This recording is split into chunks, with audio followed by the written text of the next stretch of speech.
What up, what up, what up, what up? Good morning, good morning, good morning, Racing Stars. Good morning, Gamecock Jenny. Good morning, Miss Angela. Thank you, Mr. Jim Connie, the best Jim, the only Jim that ever was and ever will be. And Miss Heidi Black got that membership. Hey, Mr. Farmer Fred, for making it on time, child. You did better than I did because I was a few seconds late, wasn't I? Hey, Mr. MRH. Hey, James Love. How y'all doing this morning? Oh, child. I'm sneezy. I'm hacky. My nose is running. So if y'all hear me like doing the thingy jigger, if I end up having to mute to blow my nose, don't think nothing about it, child. I'm just a little sick. I may sound a little different too. I apologize. See what happened was in retrospect, I tried to do too much and my ass got sick. It is what it is.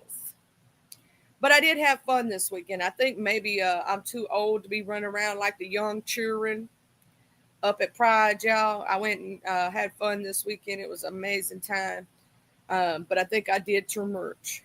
Hey, Miss Angela. Oh, hey, Miss W. How you doing, beautiful? I was saying hey to Miss W. I done said hey to Miss Angela. I done said it twice, child. That lets you know I'm sick. You know I normally remember things. I'm gonna get better. It just takes time. You know how it is with a stupid ass cold. You gotta wait for it to go away. And here's the crazy part: where almost everybody else can take certain medications when you get sick, I have to be careful what medications I take when I get sick. And this does lead into the topic of Wellness Wednesday. I have a liver condition, right, that I got from pregnancy. It's called non alcoholic fatty liver disease, NAFLD. So I have to be careful what I take, right? I can't just be taking everything, child. A lot of people don't know, but a lot of things do affect your liver. And if you ever wind up with one of these conditions, you have to read every damn label. It's bullshit. What up, Watcher Boo? Good morning. Good morning. I wonder if you had to take another, a visit on down to the apartment complex, the dump and whatnot. For certain people and their accomplishments, that's where they're at. The dump. Um, it kills me how you sit here and watch on this app, and this is a general statement, so it's not made towards or at anyone, but it could possibly go for a lot of people, right? This label could go for a lot of people. Why is it always that people on here think they're bigger and better than other people?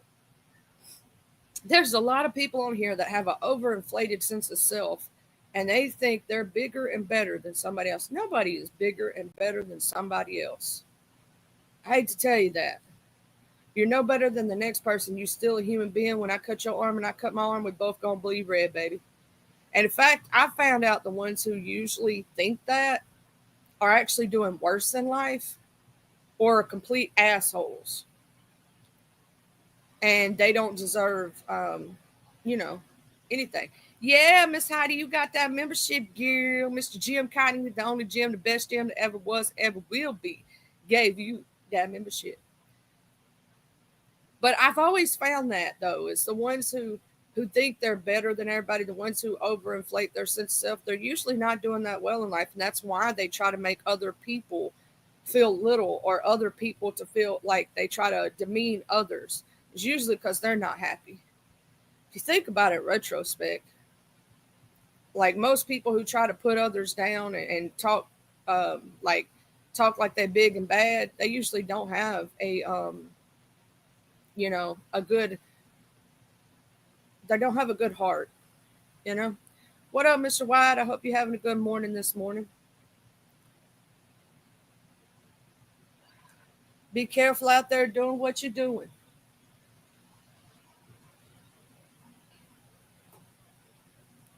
But I've always noticed that when people try to put other people down or talk shit, and I will say this, I will say one thing.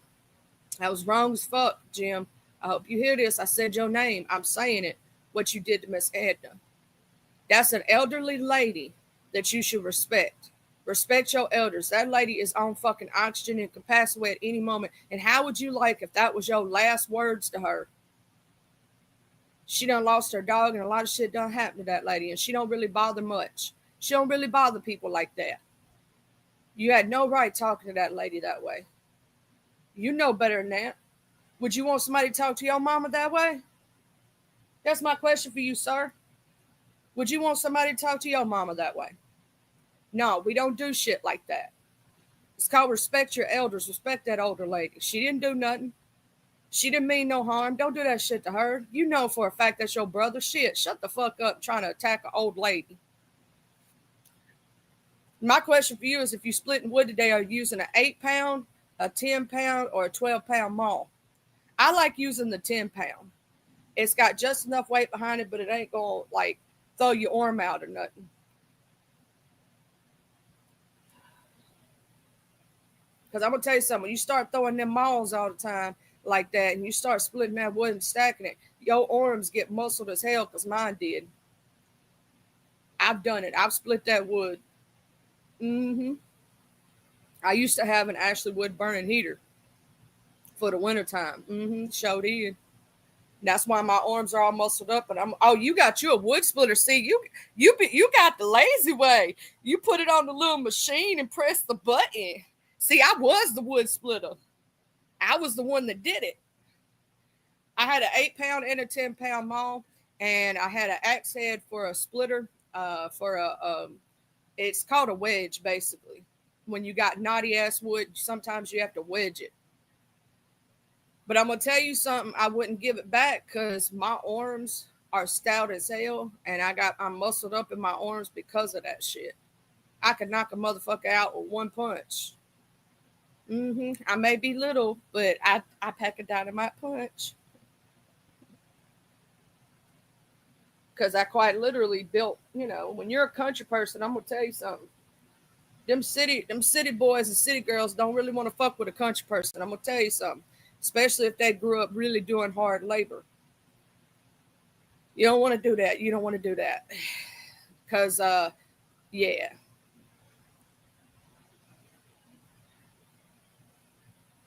I need to get back to doing it though, because I was. It also builds up your shoulders and it builds up your arms real good.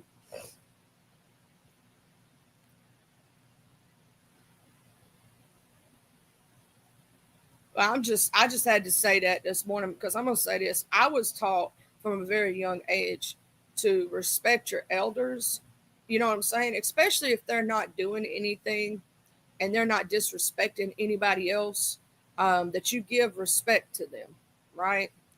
And I'm gonna say this, Miss Edna, don't take that shit. And for him to threaten her with her grandchild's name, that's bullshit. You know that's bullshit. Leave that old lady alone. Leave her alone. Like it really sucks when people do some shit like that. You know what I'm saying? Like they disrespect an elderly person who is sick too. Like that old lady's on oxygen. Leave her alone.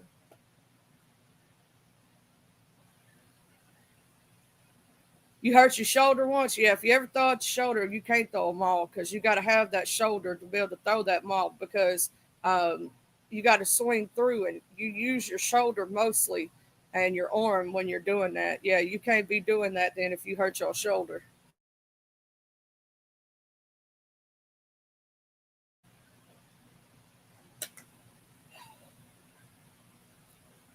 But I always said when I was younger, I wanted one of those damn electric ones, because shit, yeah, those bitches be Walmart wood in it. I call it Walmart wood. And the reason I call it that, when you get those little bitty pieces of wood that burn good, is because I don't know if y'all know this, but you can actually go to Walmart and buy that wood.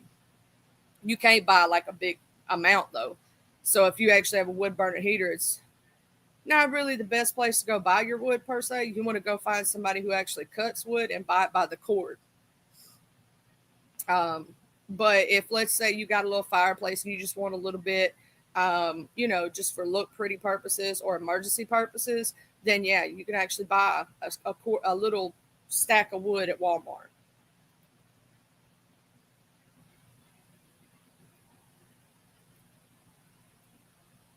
But no, I'm gonna tell you this: you get you a good old country person that can throw a good maul, man. I'm gonna tell you something. You got shot in your shoulder? Oh fuck, that hurts. Ugh, That just makes me feel painful right there. And your splitter runs on gas. It's a gas powered. Okay. Because see, you have the gas powered. You have the ones that actually go behind tractors. Uh, and the one that runs off the tractor runs off of, if I'm not mistaken, it's hydraulics of the tractor. So technically, it's kind of running off of diesel. I would suppose is the way you would say it. So it depends on what kind of wood splitter you got and whatnot.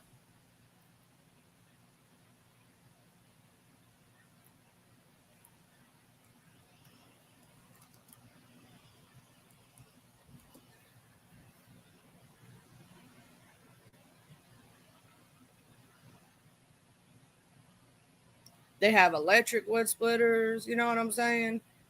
I would rather have the gas powered myself, just because you can't depend on electronics all the time.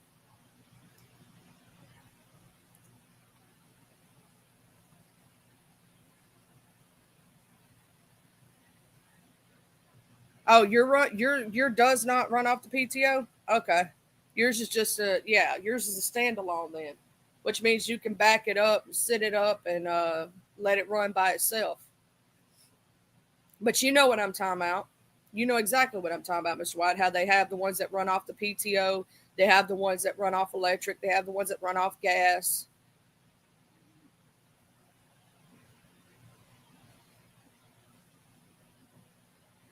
Yeah, I will say that Cluckers, it's bullshit. To to make yourself feel like a real man, you have to attack women. That's not a real man. You're trying to make yourself feel like a bigger person, and it's you love to attack women and children. Is That's not a good look. It's not a good look.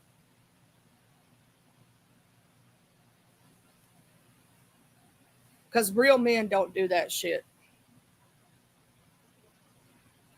Now, if you were just sitting there, talking and having a good conversation, it'd be different. Like, if you felt a certain type of way, you could have talked to her in a different manner. Didn't have to do it that way. And that's not demanding respect. That's threatening someone into submission. You realize there's a difference, right? See, I can demand my respect because I earned it. Sir, you have not earned it. A real person who demands the respect when they walk into a room, right, is because they've earned that respect and they're a good person. But when you demand it by threatening or putting someone else down, that means you really don't have it. Um, and you're not a commanding force, and you never will be.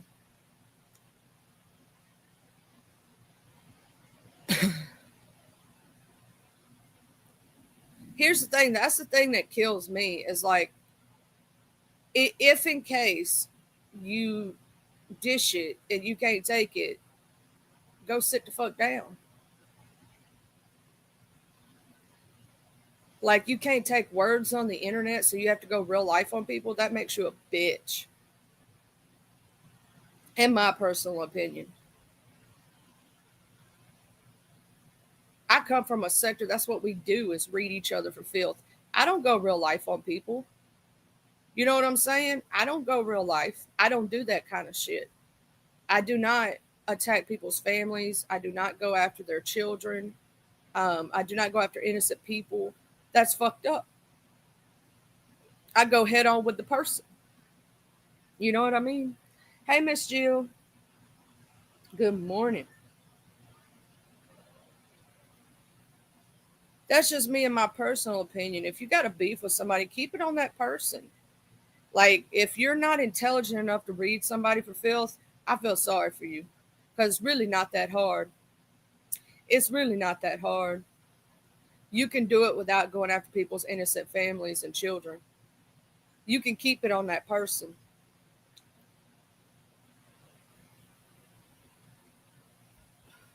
Well, you know what they say about snitches, cluckers.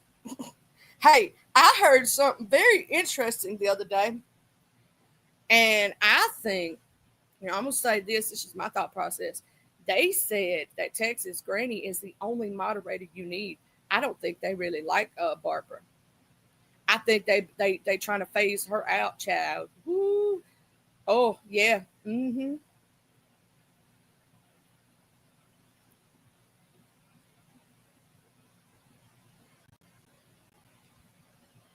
Oh, so you got it because you got a splitter that you could have with your four runner. Okay, with your 4x4.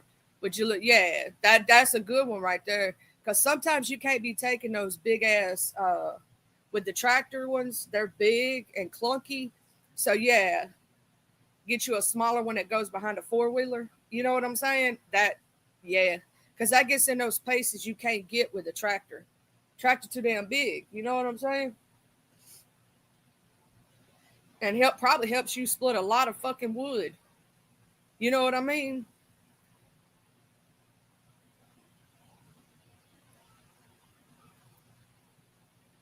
And here's the thing: it's like saws. You know what I'm saying? I'm gonna tell you my favorite chainsaw for cutting wood is a little McCullough. I like the little McCulloughs for some reason. I like the gas powered, electric. They only good for like brush cleanup, if that makes sense. Like by your house, little bitty stuff. I don't like them electric ones for the big boy problems. I like the gas powered.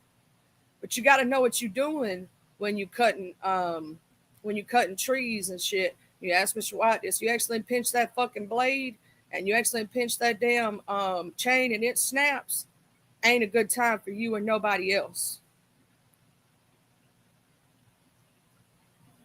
Oh, you need to get with some friends to get some wood for your crafts. I love a good steel too now, Mr. White. You know what I'm saying? I love good steel too. It's between steel and McCullough for me.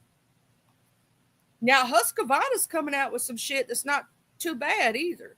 Husky, my Husky lawnmower, man. It was the shiznit. It had those carbonated steel um, blades on them, and that bitch would mulch anything, anything. Hey, Crazy Brat, my love. I love a good steel. I love steel products in general. They just good. You know what I'm saying? They built their name because their product is good. I'll tell you what I won't have. And I will not buy one because I've tried to fix one. I'm gonna tell you something. They're bullshit. Do not get a motherfucking what is the name of them? Some yellow lawnmowers. A Cub Cadet. Fuck a Cub Cadet. They can kiss my ass. Have you ever tried to fix the belt system on a Cub Cadet riding lawnmower? Oh hell no. The way they put that motherfucker together is bullshit. And when they start fucking up, they really fuck up. I had a friend next door neighbor had three of those bitches, and every time something would go wrong on them. Yet I had a Husqvarna for 12 years, 13 years. That motherfucker finally died, but it did all shit. 2.5 acres every year, and plus some of the neighbors' yards sometimes when their shit would tear up. It was a badass lawnmower when it was alive. And it didn't start going bad till after 10 years. And I had to replace the blades after 10 years. One time, I replaced the carburetor, and the motor was still good, even when it had messed up. The motor was still good. The motor never locked up. I'll tell you that much. It just ended up having a problem with the exhaust system. The motor was still good though. Them damn Husqvarnas will take a licking and keep on ticking. Don't you give me no damn Cub Cadet though. Whoo, they some bullshit. And when you buy John Deere, you buying the name, baby. You're not buying it because it's the best. I will say I've had a good Honda lawnmower that actually lasted for a while. I've had one of them Murrays. Murrays are good. Um, I had a good Husqvarna for a while. I don't really fuck with Cub Cadet at all. Mm-mm. Hey, TT Love. What happened, TT? I may have missed that over the weekend when I was sick or whatnot. I hope she's okay. I've been sick and whatnot. And I was out this weekend, and then I got sick, and so I don't know when it might have happened, but I might have missed it, child.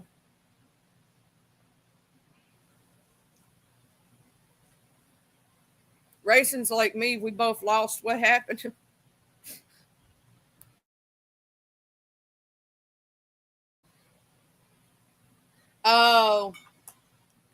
He called her son, etc., etc., etc. Racing is basically the same stuff. People messing with her children. Now, John Deere is a good brand, but you're basically paying for the name at this point. I will tell you that. Um, Husqvarna, to me, bar none. Bar none when it comes to riding lawnmowers, one of the best. Easy to fix when you have a problem. Um, the to get under it and change the timing belt or to change the belt ain't terrible. Fairly easy. You don't have to drop the whole deck to do it. See, that's the thing about a Cub Cadet. You just about got to drop the entire deck to change anything on that bitch. What up, Gamecock Jenny? Tell Morris I said hey also and good morning. John Deere mower for you, steel chainsaw for you. Now I do my steel, but I do love my little McCullough. Because also you gotta think it's also smaller and I just love it and it fits a lady, you know. But on lawnmower, I'm a Husqvarna. I'm a Husqvarna person. I love my Husqvarna, I'm telling you. You ain't tried nothing until you try one of them little orange bastards. I'm telling you, them carbonated steel blades that mulch everything. You ain't got to move nothing out of your way. Let me tell you what. This is why I believe in Husqvarna. Let me tell you what my mama did. Hey, Mr. MRH, good morning.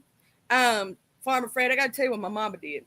So we had a snake in the backyard, and wasn't. I'm not talking about I'm not talking about an actual snake, the animal. I'm talking about the kind the little thing you put down your septic tank. It's metal.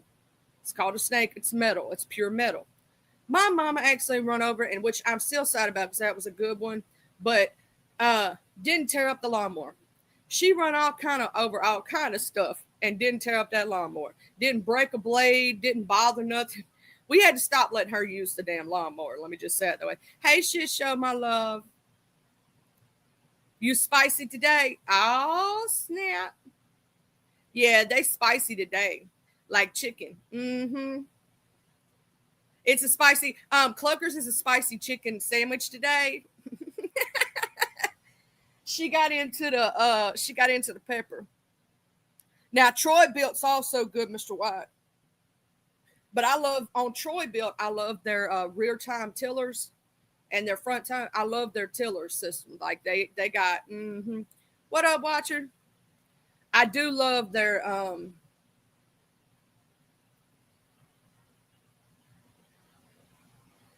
it is. I'm going to say this, TT. It's so crazy how you can look at something and see that that person technically could be a serial iller if only they could get away with it. They're too chicken shit to do it. That's the only thing that's keeping a specific person from being like Jeffrey Dahmer or something like that. It's because they too chicken shit. If it wasn't for that, they got all the markers for a sociopath. I'm just saying. The only thing that stops them is they're too chicken shit. I'm just saying. But if you look up, I've done, and here's the crazy part. You know, Dr. Jim, and y'all know who I'm talking about, Dr. John, or whatever his name is, over there. He has showed what narcissistic personality disorders. Y'all know I've went over narcissistic personality disorders on this show quite a few times. If you look at the markers, it literally does completely exactly show that person is an overinflated sense of self, thinking you're better than everyone else. And it's because you're trying to hide your insecurities. You're trying to make yourself seem overdoing achievements, like saying your achievements are grander than what they are. Be proud of your achievements. I'm not saying don't be proud of your achievements that you've made, but don't think you're like Troy Aikman, you know what I'm saying, or Big Ben Roethlisberger when you're not. You know what I'm saying? Be proud of what you do have and who you are, but don't put yourself up in the leagues of somebody that you'll never be. Just be yourself. You ain't got to do all that shit. You ain't got to lie to kick it, Craig. Hey, Tata, how you doing? You ain't got a lot of crick. You ain't got a lot of kick it. You know what I'm saying? You ain't got to lie. Like, hey, Lady Sparkle, my love. Like, I know a lot of motherfuckers that be lying, just be lying to be a light oil. They got the diabetes. You ain't gotta lie, just be yourself. Oh, I already know. We know why they so angry, such angry little men. If you, hey, my Miss Justice, girl, I'm sick too, girl. Join the crowd. Let's create a. Let's get down with the sickness. Come on, get down with the sickness. We all getting down with the sickness right now. We all getting down with the sickness, y'all. You know what I'm saying? It's that time of year. I'll say this with some folks, and y'all know I'm telling the truth. They need to go get mental health evaluations and actually speak to therapists. And I believe that they would be a whole lot happier in life. Because here's the thing: if you were doing so well, why would you reach for somebody like me who has a small channel, right? Why would you reach for people who you think is beneath you if you were doing so well? You wouldn't need to. There would be no need. You see these bigger channels ignoring that bullshit. Why? Because they've already made it. They ain't got to say nothing. Texas Chainsaw Massacre is actually a good movie. It's actually based off the life of Ed Gein a little bit. Obviously, it was inspired by him, but not fully, obviously. Because y'all know the Ed Gein documentary, which babe, we got to finish that up. If y'all ain't watched it yet, it's not really a documentary per se. It's dramatized a little bit, and some of the facts are not actual factual. So I would say look it up for yourself because they did dramatize it a little bit, right? They did dramatize it a little bit. But the Charlie Hunnam actually plays Ed Gein, and he did an amazing job. Mm-hmm. Sassy feel better. I was informed by my nurse friend that 150 puffs on the inhaler in 2 weeks is a bad girl. I will say this: if you so happen to have asthma or bronchitis, or you get bronchitis, some of the best things that you can do for yourself is steam. Like go in the bathroom and put on pure hot water and breathe in the steam. It'll help break up like mucus and stuff. If you got congestion in your lungs, it'll help. Well, you make sure you don't overdo yourself, Mr. Wyatt. Okay, don't overdo yourself, and make sure that you drink plenty of fluids while you're out there doing all that. Okay, we don't want you having no issues, and have a good day. Okay, and take breaks, please, and don't overwork yourself.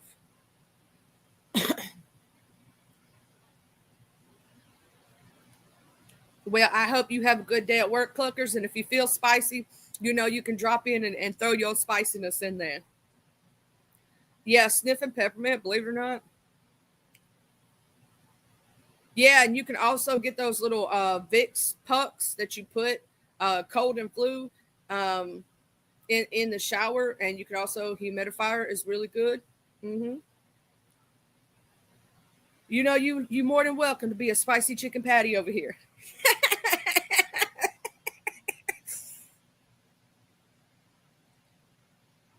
My mom used to do that to me, shit show. She actually used to have me lay over her lap and had a big pot. She would boil water in, and then she would put the pot on that side, and she'd put a towel over my head to where I had to breathe in the vapors, and she would pop the back of my lungs so I could get up the crud or whatnot. Thank you, my sassy pants.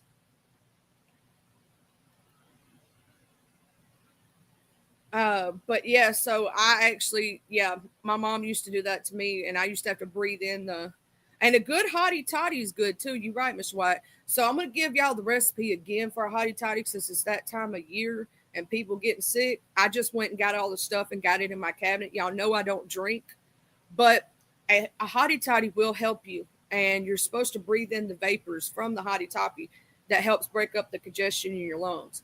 So what you do is you take brown liquor. It don't matter what kind it is. It could be Maker's Mark. It could be Jim, Jack, or George, all your favorite men. It could be Crown. It don't matter as long as it's a brown liquid. I don't know why it has to be a brown liquor. I'm not exactly sure the reasoning behind it. There may be a specific reason. Scientifically, I'm not sure. But the old people said it always had to be a brown liquor, right? And you want to try to get a higher proof. You put it in a little pan, you heat it up. You want it to start bubbling, but not broiling, right? You put peppermints in it, and you can crush the peppermints so they'll actually, what do you call that? Break up and what's that word I'm looking for? Dissolve faster. And you want to dissolve those peppermints in the liquor, right? And you don't want to do just a little, do quite a bit. Good couple handfuls, you know what I'm saying? And then you turn off the heat, right? After you've melted all the thing, you turn off the heat. And you don't want to cook off the alcohol per se. Turn off the heat. As it's cooling, you add in a shot of lemon juice and a good amount of honey, like 2 or 3 teaspoons of honey. That honey gonna help. Let that honey melt in that warm liquid too. Then you're gonna put it in you a good old coffee cup, and you're gonna breathe in that liquid while it's cooling down. Don't try to drink it right away. Obviously, it'll burn your damn tongue. But breathe in the liquid while it's cooling down. When it cools down to where it's drinkable, it's still warm, you're gonna drink that, right? And you're gonna drink every drop of it. About a small coffee cup, real small coffee cup, not a big coffee cup, one of them little bitty ones. You know what I'm saying? Then you get in the bed, wrap yourself up with all kind of blankets, turn on a fan because you're going to need it because you're going to feel hot. You're going to feel real hot. And lay under that fan, and by morning, you'll feel better. Now, I've heard hottie cider about apple cider vinegar and rum, or apple cider and rum with a little bit of... I've heard of people taking apple cider and rum and then putting some extra cinnamon sticks in it. You use hot damn and coffee with honey.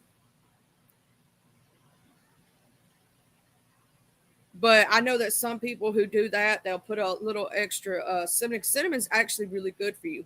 I don't know if you know this, but people with diabetes, cinnamon's actually good for you. It can lower your A1C. There are some studies that suggest that for some reason cinnamon helps like counteract blood sugar. So I mean, I would look into that. Cinnamon's good for you.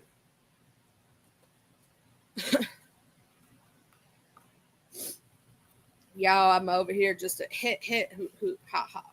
At least it ain't starting to hurt in my chest, though. Y'all ever had one of them coughs that make your chest hurt so damn bad? It's like, and it hurts to breathe. I hate those. I ain't had one of those in a minute. If I had that, I wouldn't be on here. I'm just going to tell you.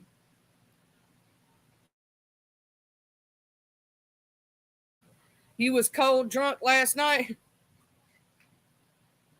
See, I don't drink liquor because of my liver condition, but if I ever did that, I can. Um, I have to take the recommended of what I can. So, when you look at an alcohol chart, how they tell you what's recommended before you reach the level, which is 1 shot glass, 1 glass of wine, 1 beer, so on and so forth. That little chart, that's that chart I have to follow if I ever decide to drink. I can't drink like y'all can, like other people can. So I'm like, what's the use of drinking anyway? So that's why I don't. But if I ever really get truly sick, I would do a hottie toddy because that shit'll knock it out real quick. Like, be gone by the next morning, be feeling better. I'd be like, woohoo! You use too much rum.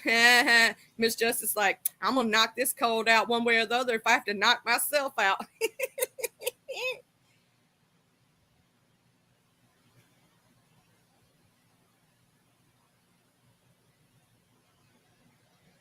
Miss Sassy Pants got sassy cold pants last night. She got drunk on the rum. She said one way or another she gonna knock that damn cold out.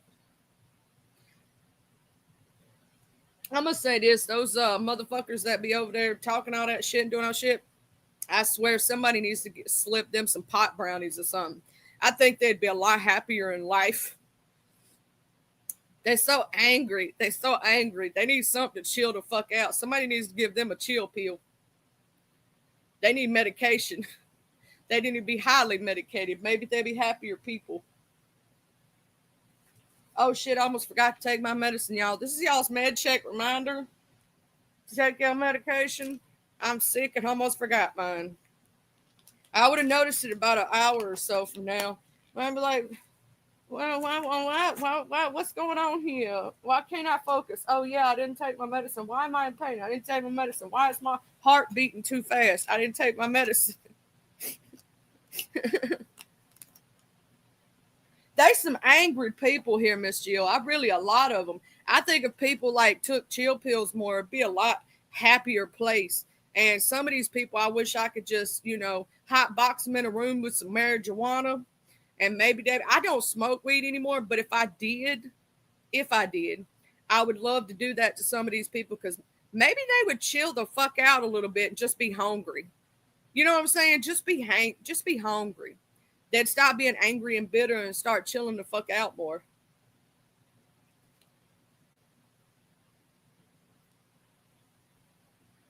Oh, the delusions is real.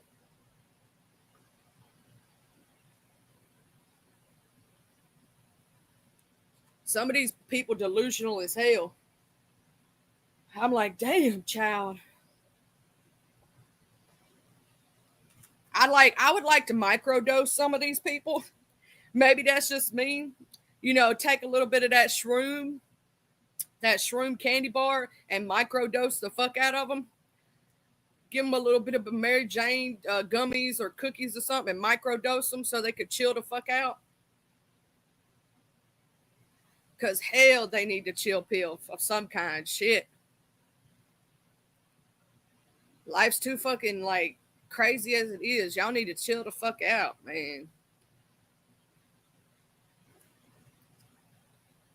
Some folks to be, you know what I'm saying? They be crazy.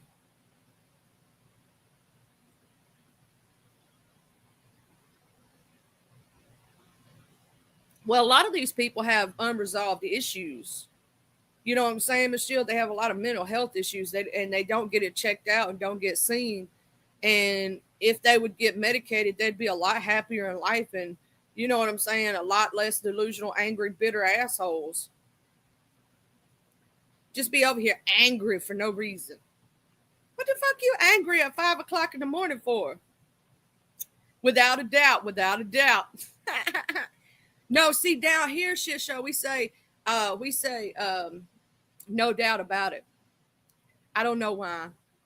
What up, a trucker's wife? How you doing, beautiful? You don't want to do ish, but laugh at their asses until you get bored. I think some of these people need to be microdosed. I swear to God, they need some kind of medication. Go. Like, here's the thing: there is no shame in going to get mental health. I'm not on BP meds. I'm on amoxicillin, which is Strattera. It's for ADHD, but it does have a mood stabilizer in it. Wait, is Strattera a BP med? I don't know. As far as I know, Strattera is for ADHD. It helps you. Uh, Let me look. Maybe it is. Shit, you never know. My doctor may have gave me a fix-all medicine. Let me see. Amoxicillin is a medication primarily used to treat attention deficit hyperactivity disorder in children, teenagers, and adults. It is classified as a selective norepinephrine reuptake inhibitor, NRA, which helps improve attention and reduce hyperactivity and impulsiveness. And amoxicillin is marked under the brand name Strattera and is manufactured by blah, blah, blah. Common side effects may include fatigue, decreased appetite, stomach upset. For more detailed information, consult reliable medical sources for healthcare professionals. Yeah, I take Strattera. It does have a mood stabilizer in it, though. For real. Oh, blood pressure medicine? Since about the last year. In fact, here's the crazy part about that. I'm on lisinopril. I will say this. Now, this is not a catch-all. This is for my melanated people. Before you ever take lisinopril, some people can take it that are melanated, and some people have horrible side effects. One of my best friends, she happened to be one of the ones that took lisinopril, and she got the horrible side effects. Why it affects my melanated brothers and sisters like it does, I don't know. I'm not telling you not to take it. I'm telling you to be very careful when taking it. My friend got lymphedema real bad. Her whole face swole up real bad when she was taking it. And they said that it is something to do. Um, it's going to sound funny, but it's the only way I can explain it. They said it was something to do with where you're originally from or something, and somehow it affects every person differently or whatnot. But it does affect my melanated brothers and sisters differently. So be careful if you're taking it. Some people have no issue, while others will have a really severe side effect.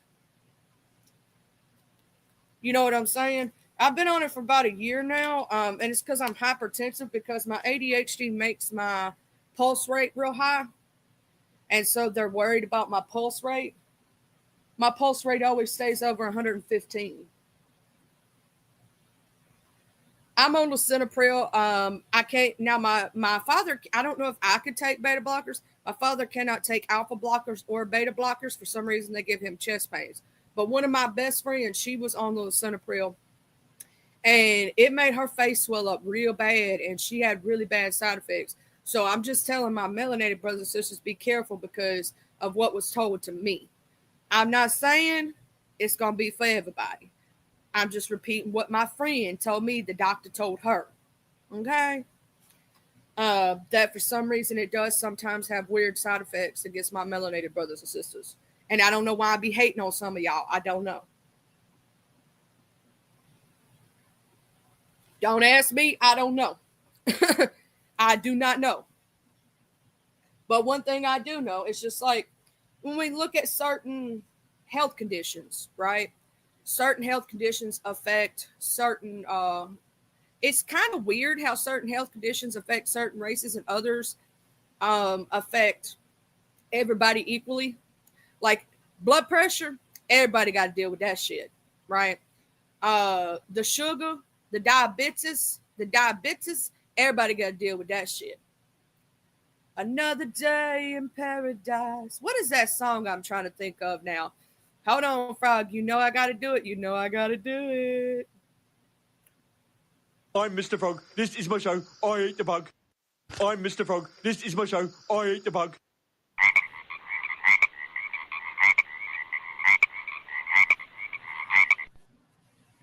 I got to do that for Frog for the one time. Every time they come in, you know I got to do that.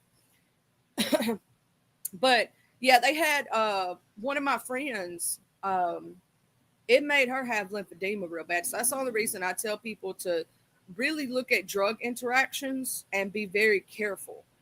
Because I don't want nobody going through what she went through. So please, if they ever put you on a new medication, read the pamphlets.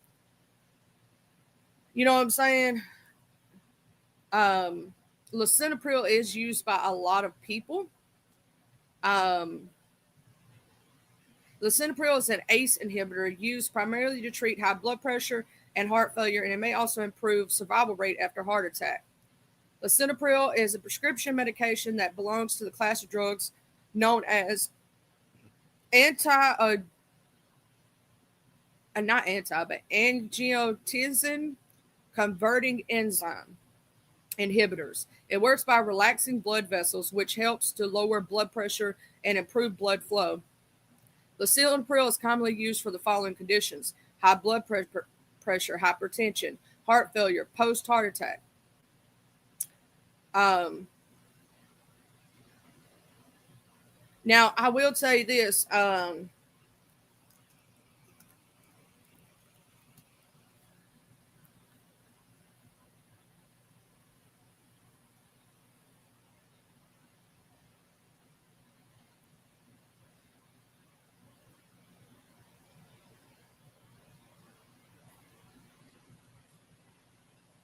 I will say that it is absolutely, I just looked into it because I didn't know and understand why that sometimes my melanated people have problems with lisinopril. But what it says here is studies have shown that lisinopril is associated with an increased risk of heart failure and stroke in Black patients. Specifically, the relative risk for heart failure in African Americans taking lisinopril is 1.32, and for a stroke is 1.40. This raised concern about the safety of prescribing lisinopril as a first line treatment for hypertension in this demographic. The only reason I learned about this was because my friend and her blood pressure problem and what it did to her. Now, I've heard some people say they take it and they don't have a problem. Then it fucks other people up. I don't know. I don't know. You know what I'm saying? Why it specifically um, affects people differently, which is crazy to me.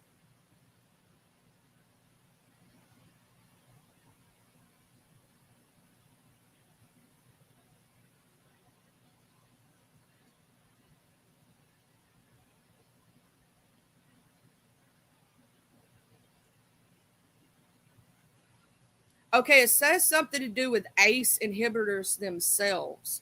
Instead, thiodides, diuretics, and calcium channel blockers are recommended as initial therapies, with ACE inhibitors considered only if additional treatment is necessary. So it has something to do with ACE inhibitors. Um, there's a disparity along that, and they did a study. So I'm just saying, I would look out for that. You know what I mean? Like I'm looking out for my peoples because I love my peoples. Yeah, I've been on it for a minute now.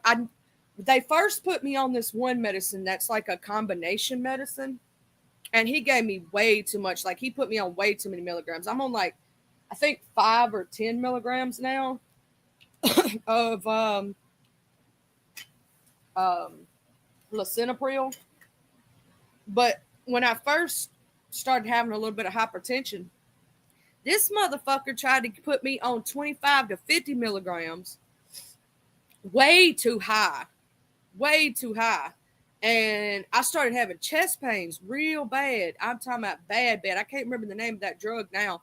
And I started, well, the first drug he put me on, I broke out in fucking hives every time he put me on 3 different medicines before he put me on lisinopril.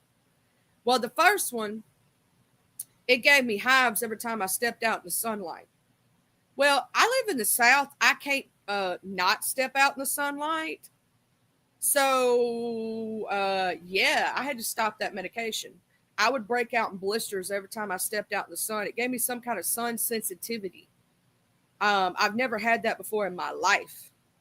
Um, and I stepped out into some kind of sunlight, chav, and cause I'm barely hypertensive racing. I'm barely. So that's why I need a low dose. You get what I mean? Because I can't take aspirin because of my liver condition and my stomach condition. So that's why they ended up putting me on blood pressure medications because technically all I really need is an aspirin a day, but I can't take aspirin. So there's that. Um, and that's why they put me on it technically. I'm just a very little bit hypertensive. But I never had sun sensitivity in my life. And I literally just started breaking out in hives. And I was like, well, I got to stop taking this medicine.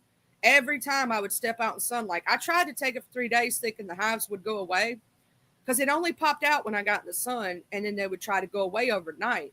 And by the time I woke up the next morning, they'd be almost gone. And then I'd step out in the sun and I'd pop out with, every time I stepped out in the sun, I would pop out with hives again. And I thought, well, maybe if I stay away from the sun for a week or two, and I tried my very best, and I did, the hives went away. Well, so it wasn't giving me no other side effects, but I just ended up couldn't dealing with the damn hives every time I stepped out in the damn sunlight. I'm like, I'm not really having an allergic reaction to this medicine, but at the same time, I can't. I'm having sun sensitivity for some reason. And I live in the South. There ain't no getting away from the damn sun in the South. So I'm like, I can't deal with this. So I thought it would go away. It didn't. I did give it the good old college try, though. Then he put me on one combination medicine. I forgot what the name of it was. And he put me at fucking 40 milligrams for my first time. And my blood pressure wasn't uncontrollable. And he put me at way too high of a dosage. It was 40 or 50 milligrams. And I started having real bad chest pains, and all of a sudden it started going up through my neck into my head. I felt like I was having a heart attack. And the only thing that made it, he tried to claim it was my stomach condition. No, it was not. Because the only thing that made this feel better, I had to chew up 2 aspirins. And that's the only reason that the chest pain went away. I had to chew up, and I don't take aspirin because of my liver and my stomach condition. So it had to have been bad for me to do that. And that's the only thing that stopped it. I stopped taking that medicine right away. I was like, this ain't cool. You almost gave me a heart attack. So I go and I tell him. He tries to prescribe that same medicine and thinks at a lower dose it's going to change it. I said, if it happens again and something happens to me, I'm suing the fuck out of you. That's what I told him. Guess what? Took the lower dose, same fucking thing happened. I started having chest pains and shit from it. I said, fuck you. You ain't giving me that medicine. I said, let me tell you what. I talked to another person. I said, I ain't seeing him no more. You not putting me in a room with this motherfucker. I'm not seeing him no more. This is not my doctor. I'm not seeing this motherfucker. Don't you put me in there with this motherfucker. So they put me in with a new person, and I told them what happened. I said, look, both my mom and daddy on lisinopril. Just give me the damn lisinopril. They gave me the lisinopril. I ain't had a problem. What up, way up, dude? How's your titty hanging, to the left or the right? But no, that motherfucker was trying to kill me. I'm telling y'all. He thought, I kept telling him it was not the same pain as my stomach condition. He was right. He wasn't going to listen to me. I said, fuck you. I ain't never seeing you again.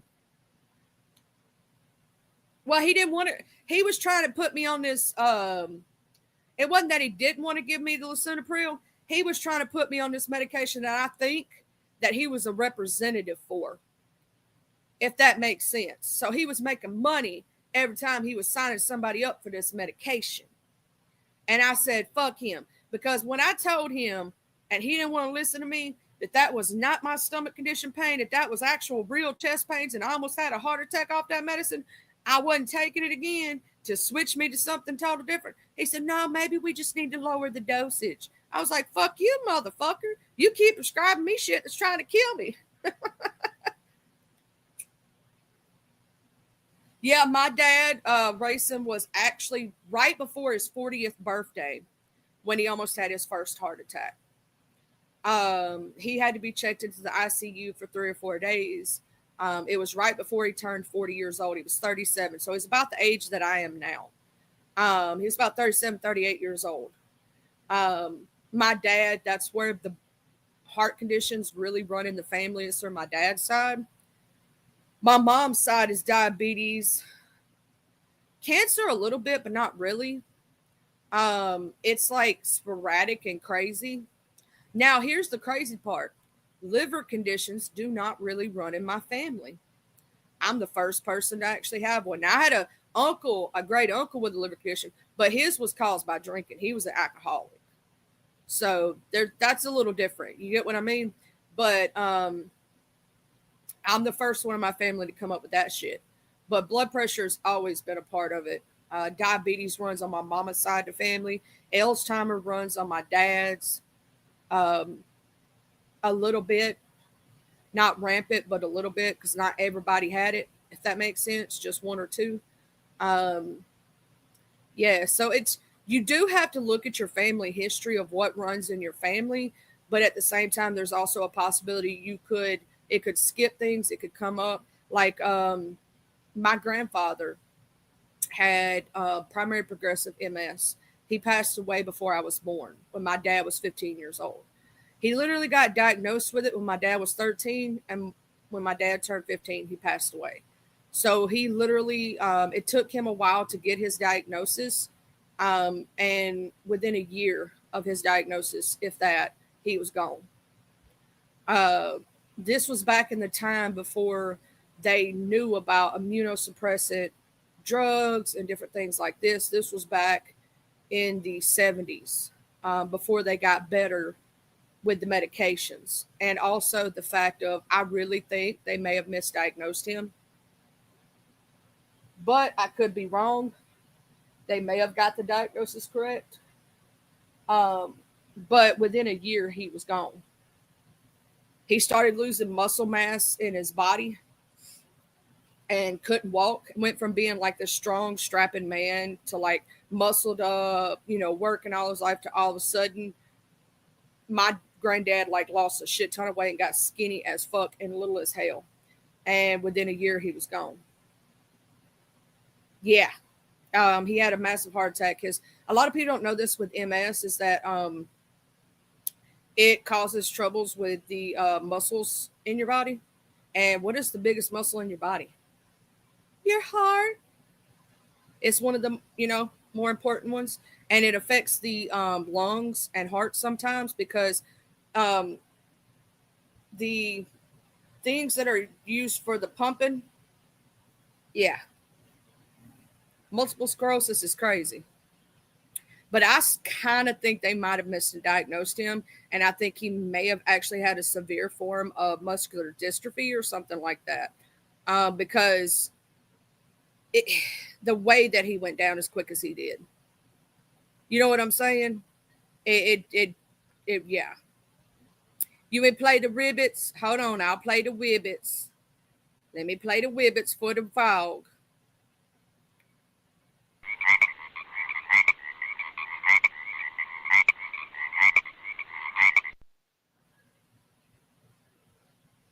There you go, frog.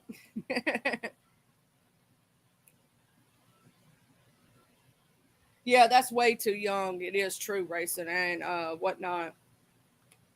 Way too young. Should have had him a lot longer. You know what I'm saying? That's why you got to take care of yourself. That's why you got to take care of. Does she want to hear the other one? Does she want to hear the other one? Hold on, I'll play the other one for her. Hey, also Frog's girlfriend, how you doing? Okay. Um, hold on, we're gonna play. This is Frog's. When Frog comes into my stream, this is Frog's things. Let me play it for you. I'm Mr. Frog. This is my show. I eat the bug. I'm Mr. Frog. This is my show. I eat the bug.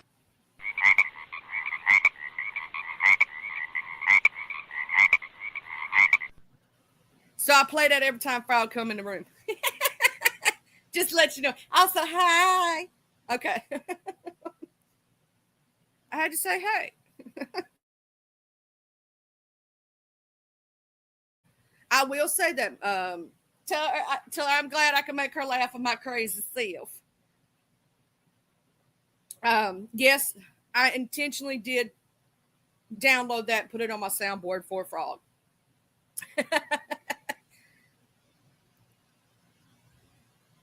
But no, so a lot of people actually deal with a lot of different health conditions if you think about it. And health can hit anybody at any time, at any age. It does not matter. I'm gonna tell you something. Well, tell her I said to have a good day at school and to be safe out there and don't be shanking bitches. Okay? No, I'm just kidding. You might need to shank a bitch today. I'm just saying. You might need to shank a bitch. Okay?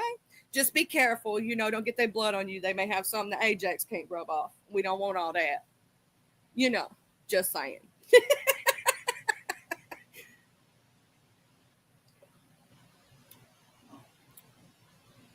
Y'all know I gotta say something funny or stupid. That's just what I do. But with like blood pressure can hit anybody at any age. Diabetes. One of my friends had juvenile diabetes, and she had it from the time she was 8, 9 years old. You know what I'm saying? And to this day, and her diabetes is insulin resistant, and so she has a whole lot harder time controlling her diabetes. She's almost slipped into a coma twice. And I was there at the hospital both times. The last time I did not go. Um, I think at the time I had my son, and that was the reason I couldn't. But I was there for her mom, and I'm gonna say this: it's she was trying to be a kid and really didn't want to have to deal with being diabetic anymore. And I understand where she was coming from, but at the same time, she knew she had the disorder, right? So I do understand. Like, she just was forgetful about checking her blood sugars. See, here's the thing: a lot of people don't know. Someone with severe diabetes from the time they're young, they can't go party and hang out like regular kids. They have to watch what they eat. They have to make sure they eat at a specific time. They have to make sure this, and this, and this. And I do understand that she just got tired of doing it after a while. You know what I'm saying? I get it. But it almost took her life. And I'm glad she's still here. And the sad part is, because she's been on insulin so long, this is what a lot of people don't understand about someone who has to be on insulin from the time they're real young. They most of the time have to have a kidney transplant by the time they're a certain age. And their pancreas stops making insulin altogether. So they become insulin dependent. And it affects their kidneys in a very terrible way. And now she's on dialysis at a very young age. She is only, I think she's 2 years younger than me. So she's like 35 or 36. And she's been on dialysis for a year now, I believe, or longer. Very young, way too young to be having to deal with that. You know what I'm saying? Way too young to be having to deal with that. But that's what people don't understand about trying. If you find out you're pre-diabetic, I would suggest trying to go on a diet and do it naturally if you can, because once you start taking high doses of insulin, it actually does wreck your body. People do not understand that there's a lot of complications with that. You call Farmer Fred, you caught the sugar too from kissing a woman at the senior center. Lost the weight, did the work, been off metformin for 2 years. Hell yeah. You've been off the metformin and everything for 2 years. Hey, I'll give you got the golden bell, as they say. You know, when they ring the bell, when your A1C is normal, you got the golden bell. That's what I'm talking about, Mr. Farmer Fred. See, she because of the high doses that she's had to be on since she was little, it wrecked her kidneys. And she's now on dialysis, looking at needing a kidney transplant. But the chances of them giving her a kidney are also not high, because at one time she got into drugs. Not a good thing, right? And because of that, with her health conditions and everything else, I don't know if they're going to even place her on the transplant list, because her body could reject. And a lot of people don't realize this. Just because you need a kidney, or just because you need a liver, or you need something, you actually have to be kind of healthy in order to get it. Because they don't like giving, they're not going to give you a transplant if you have a disorder that it wouldn't matter anyway. Like my sister who passed away, she had what they call the A1 tryptosine. I don't actually have it, right? I don't have the A1 tryptosine. She got it from her mother, because we have same dad, different moms. She passed away. Her mother passed away at a very young age, and I believe it was the A1 tryptosine that killed her mother. Her mother died in her 20s, and might I add, early 20s. My sister was nothing but a baby when she passed. And she needed a kidney and a liver. I hate to tell you, when you're a multiple organ transplant and you're not healthy and you have something like A1 tryptosine, they're not even going to put you on the list. And if they do put you on the list, you're at the bottom of it, because even if they give you a new kidney and a new liver, that disease does not go away. So it will attack the new liver, the new kidney. You get what I'm saying? And it would be a waste of a liver and kidney. And I know that kind of sucks, but you have to look at what they're looking at. They're trying to save lives, right? If they give you a kidney that could have saved somebody else in a liver, and it's just going to reject and only prolong your life for a year or two, Why would they do that when they could give that organ to somebody that could prolong their life for 20 to 30 years? It's a risk management thing with the transplant list. That's what people don't understand. You're a type 2 diabetic with complications. Yeah, even the mosquitoes can transfer stuff. I mean, look at the Zika virus. See, frog, that's why I tell you, when you out there eating your frog lunches, to be careful eating them motherfucking skeeters, man. Because some of them bitches got viruses because they done ate the, you know what I'm saying? They done sucked from the wrong bitch. And so we got to protect our frogs, man. We got to protect our frogs. They can't just be eating any mosquito. You know what I mean? You can't just be eating any mosquito. You can't just do that. You gotta get the right mosquito, right? Because you might get that mosquito that got the Zika or has the 3 letters, the house in Virginia. We can't let you. We gotta protect our frog at all costs. Our frog just can't be eating any mosquito because some mosquitoes is nasty bitches and they'll suck from any hole. So we can't be doing them nasty ass mosquitoes. We got to make sure you have the high class mosquitoes, okay? The good ones. You know what I'm saying? Mm-hmm. And you got to stay away from them colorful insects too. Mm-hmm. So when our frog be eating certain things, we got to protect our frog, dog, at all costs. We got to make sure you don't be eating them nasty 2-bit mosquitoes, the 2-bit hooker mosquitoes. You got to stay away from those bitches. Mm-hmm. You need to go to the Whole Foods and eat the mosquitoes from the Whole Foods section because they've been sucking them rich folks and they got a good diet. You know what I'm saying? Yeah. Mm-hmm. And you won't get the sugar from them bitches neither. So we gotta protect our frog, man. We can't let our frog be eating some nasty ass mosquitoes that are near the near the homeless encampment. We might get something. You know what I'm saying? We can't have you getting stuff from them nasty mosquitoes. We got to give you the good ones. We got to give you the good ones. And be careful with the ones in the rich neighborhood because they be lying about their diseases. Mm-hmm. Them rich neighborhoods not always good ones. So don't think just because it's in a high class neighborhood you ain't gonna get something because they be lying, child. They be acting like they ain't got none, but they got all kind of shit. So be careful, be careful. You gotta be careful out there. It's hard out here for a frog when he's trying to eat his mosquitoes for his food. He gotta watch those nasty bitches so he don't get the dang herpes.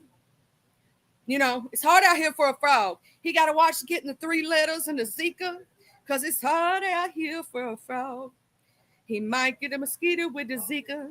We gotta watch our frog get better and gotta make sure his bugs are all right. Okay? It's hard out here for a frog, man. All this new shit coming out and stuff, man. Frogs got to be careful, dog.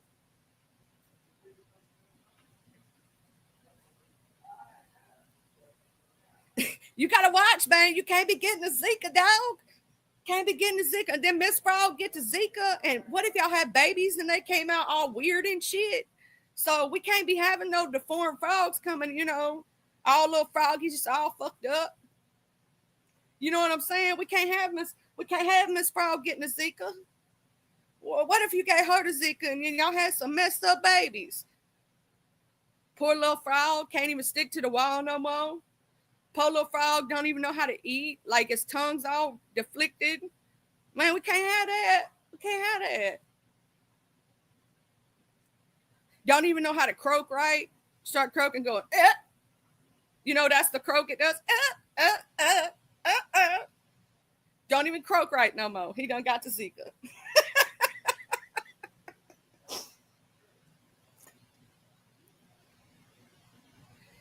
Y'all, I just totally made a bit out of that. That was awesome. That's why some of my friends tell me I should be in comedy, but at the same time, my comedy is crowd work and talking to people.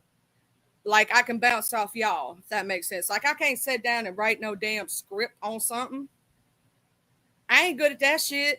But yet you give me a subject matter, I can make comedy out of it. My friend tried to get me to do this thing where I went on tour with somebody and did something and did a audition video. I'm like, I can't make up shit off the top of my head. I got to have my crowd work going. Hold on just a minute, y'all.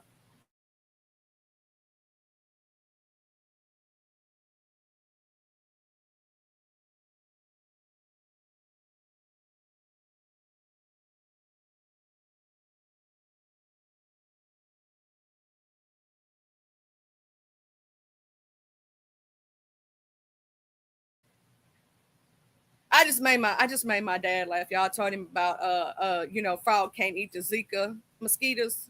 Mm-hmm. We got to make sure you get the good mosquitoes.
So, good morning, cuts and shoots.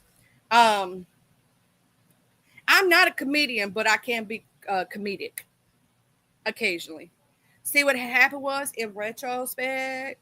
Um, 8 pound 9 ounce baby Jesus. Please make sure our frog doesn't eat any Zika mosquitoes and protect him from the bugs that are colorful because he might get one of those poisonous bitches and start seeing shit he ought not to. Like all of a sudden the frog starts seeing like people flying and shit like that and think it's real, and then our frog starts having a midlife crisis, and we don't need all that. Oh man, think about a frog. What if frogs eat certain bugs and they start tripping balls and shit? Wouldn't that be funny? Like the frog starts seeing the mushrooms talking and shit. Like the little mushroom just to talking to the frog. Like there's certain frogs that if you actually touch their skin, you can trip balls. It's actually a neurotoxin, not really good for you, but it does happen. Don't lick frogs, people. Just saying. There are certain frogs that actually have neurotoxins on their skin. Yeah. And some frogs are poisonous. So don't just be running around picking up frogs you don't know, dog. Don't do it. Just touching their skin, you'd be done like you took fentanyl or something. And all of a sudden, woo, you down. You down for the count. And then we have to explain to your family how you passed away.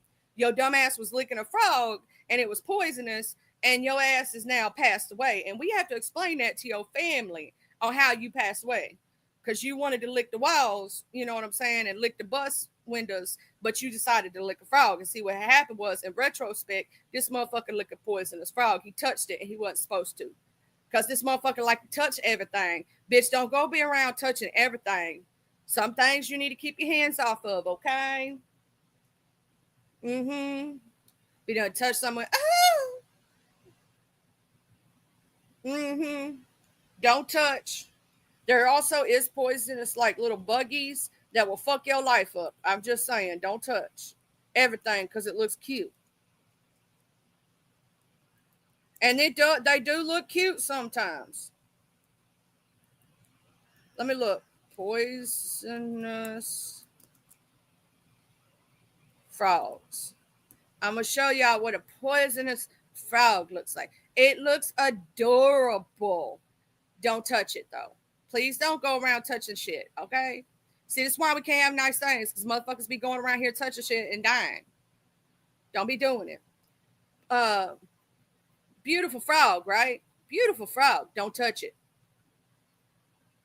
Poisonous frogs, also known as poison arrow and poison dart frogs, are the most brightly colored frogs in the world. They live in wet tropical forests in Central and South America, where their diet contributes to the toxins they secrete through their skin. So that means if you touch this motherfucker, try to pick it up, and you think, oh, it's so cute, I'm going to touch it, your ass be passed away on the floor. Don't do it. Don't touch the pretty frog just because it's cute. And they are cute. Okay? But don't touch them. Okay? You can look, but don't touch. All right? And you don't want to know what it can cause you if you touch one of these mofos. I'm just saying. They pretty. They adorable. Don't touch them. Mm-hmm. They are usually brightly colored and beautiful as shit. Don't touch it. They is poisonous. Okay?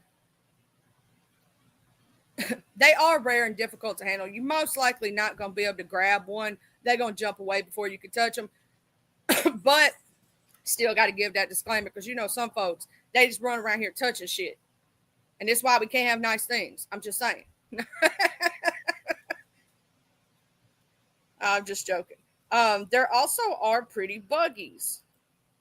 Bugs that are all poisonous and shit, but they're pretty. Don't touch them. Don't grab them. And don't play with them. And there are some really cute ones that look like little centipede or like little bitty, creepy crawlers you could put on your hand. Don't do it.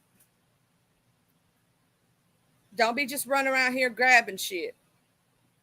Folks just be out here playing with poisonous ass damn things. There's one that's down here down south I specifically know about. It's literally it's like a little, it looks like a little caterpillar, but it's got spinies on it. Yeah. Woo, woo. Don't be playing with them. Mm-hmm. Y'all, but I wonder. Oh man, I'm gonna tell you something. In my old yard, because I had a lake. Do you know how many frogs we had every night? All I hear was bullfrogs and toads and tree frogs, because we had tree frogs too. How much we'd just be sitting out there hearing the frog sounds, just sitting out there chilling, listening to the frogs talk shit to each other. And I wonder, I'm gonna say this. I wonder, do frogs sit out there and talk a lot of shit to each other? Be like, yeah, that's why your bitch left you. Mm-hmm. You was over there on the wrong lily pad, ho. Uh-huh. She left you. She left you for the frog down the street because he had a better living situation. His lily pad was better. Mm-hmm. I told you not to be looking at that bitch Bernice. Uh-huh. You looked and you lost your main hoe. Mm-hmm. And she found her a better man. He got a better lily pad than what you got. Like, sit there and think about it. Think about the frogs talking shit to each other. And I see that's why you didn't get the bug today. Mm-hmm, bitch. You was too paid attention to looking at her ass and you didn't get your bug. Uh-huh. That's on you, bitch. You gonna go hungry. Mm-hmm. See, I was paying attention. I watched when that motherfucker went past. Uh-huh. And I got to eat. Bitch, you hungry, ain't you? Mm-hmm. Should have been looking at that hoe's ass. I told you. I told you. Out here, oh, he being a hoe frog. Mm-hmm. Didn't your mama teach you dinner first, then be a hoe?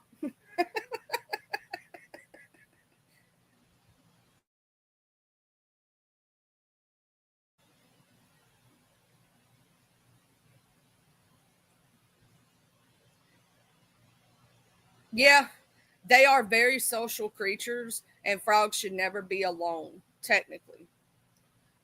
They are very social creatures. That's why they band together and be together. They're very social creatures.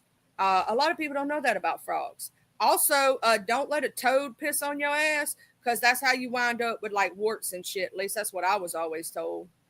I don't know if that's true or not. I need to look that up. Can you get warts from frogs? No, you cannot get a wart from frogs. Warts are caused by the human papillomavirus, which is not transmitted by animals. Oh shit! All those years they lied to us, y'all. They lied to us. Y'all, them motherfuckers lied to us. I think they just didn't want us to play with the motherfucking froggies. The bastards, they lied to us. The misconception that frogs can transmit warts like stems from the appearance of bumps on their skin, which can resemble warts.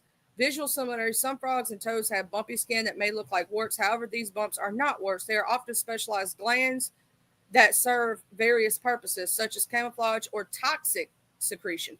Maybe that's why they told us that, because they didn't want us playing with toxic frogs. Warts are contagious only between humans. Frogs do not carry or transmit HPV, so touching or handling them will not cause warts to develop on your skin. Skin irritation. While frogs cannot give you warts, they can secrete substances that may irritate human skin or carry bacteria like salmonella, which can cause gastrointestinal issues if proper hygiene is not allowed after handling them. So we were lied to all this motherfucking time, y'all. We were lied to. We were lied to, y'all. Our grandparents and grandpappies and grandmamas, they lied to us, y'all. We over here, we could have been playing with all the frogs. Them bastards. But I think why they told us not to do it is our asses would have got salmonella or bacteria and then touched it in our mouth or something. And so that's probably why they told us that. But they lied to us all them motherfucking years. Because I know half y'all done been told that shit. Don't let a frog pee on you because you'll get a wart or something. How many of y'all got told that shit? We all got told that shit.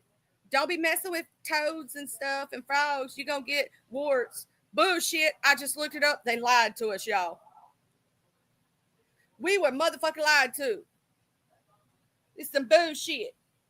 I could have been playing with frogs all this damn time and picking them all up. I used to pick them up anyway. I didn't care. I used to pick them up anyway. I'd hold them and pet them and love them. And I even used to catch bugs for them and shit. I thought frogs were awesome. I can't believe they lied to us. That's why we never fed our Prince Charming, Tainted. They told us not to be kissing frogs. We could get something. Look, this is some bullshit, Tainted. This is some bullshit. They lied to us all this time. But we could have got salmonella from kissing a frog. And then got the shits. It'd have been a really shitty situation.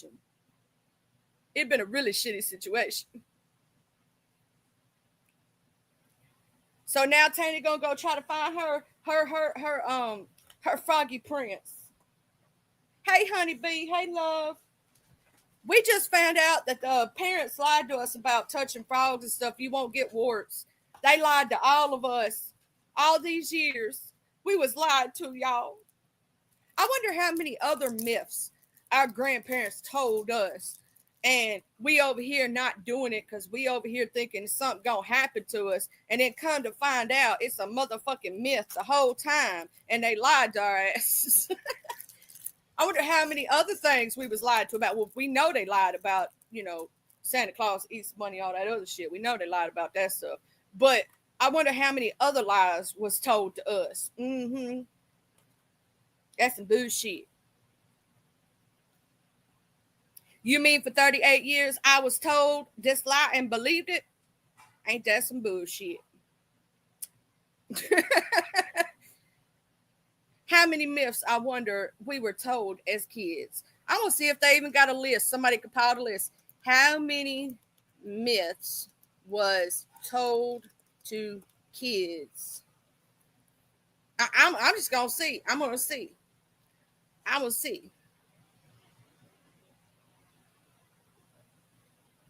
Okay, so here's the list that somebody made with Reader's Digest. We're going to look at this. Okay, so here's a list so far of some of the 19 myths our parents told us that you probably still believe. Separating fact from fiction is this one. 1, dogs only see in black and white. Not true. Dogs are not quite capable of seeing the full color spectrum that humans can, but it's just shades of gray for your favorite pups of the world in yellows, blues, and grays. So you may be better off getting a bright yellow toy for your dog than the more common red and orange. Your dog may also have about 20 to 40% of human visual activity, so anything you can see in the distance is going to look pretty blurry to them, but it's not all downhill for them. Dogs see better in dim light and can detect any sort of movement or motion far better than we can. Myth number 2, you can see the Great Wall of China from space. That is sort of true, but mostly not. According to NASA, visitors of the moon can expect to catch a glimpse of the Great Wall of China with telescope lens and zooming features, but certainly not with the naked eye. Okay, I don't give a fuck about that one.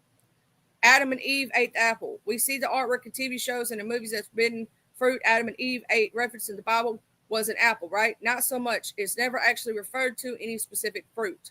Many theologians theorize that given the other geographical landmark references, the fruit was likely a pomegranate or a fig. Well, whatever about that.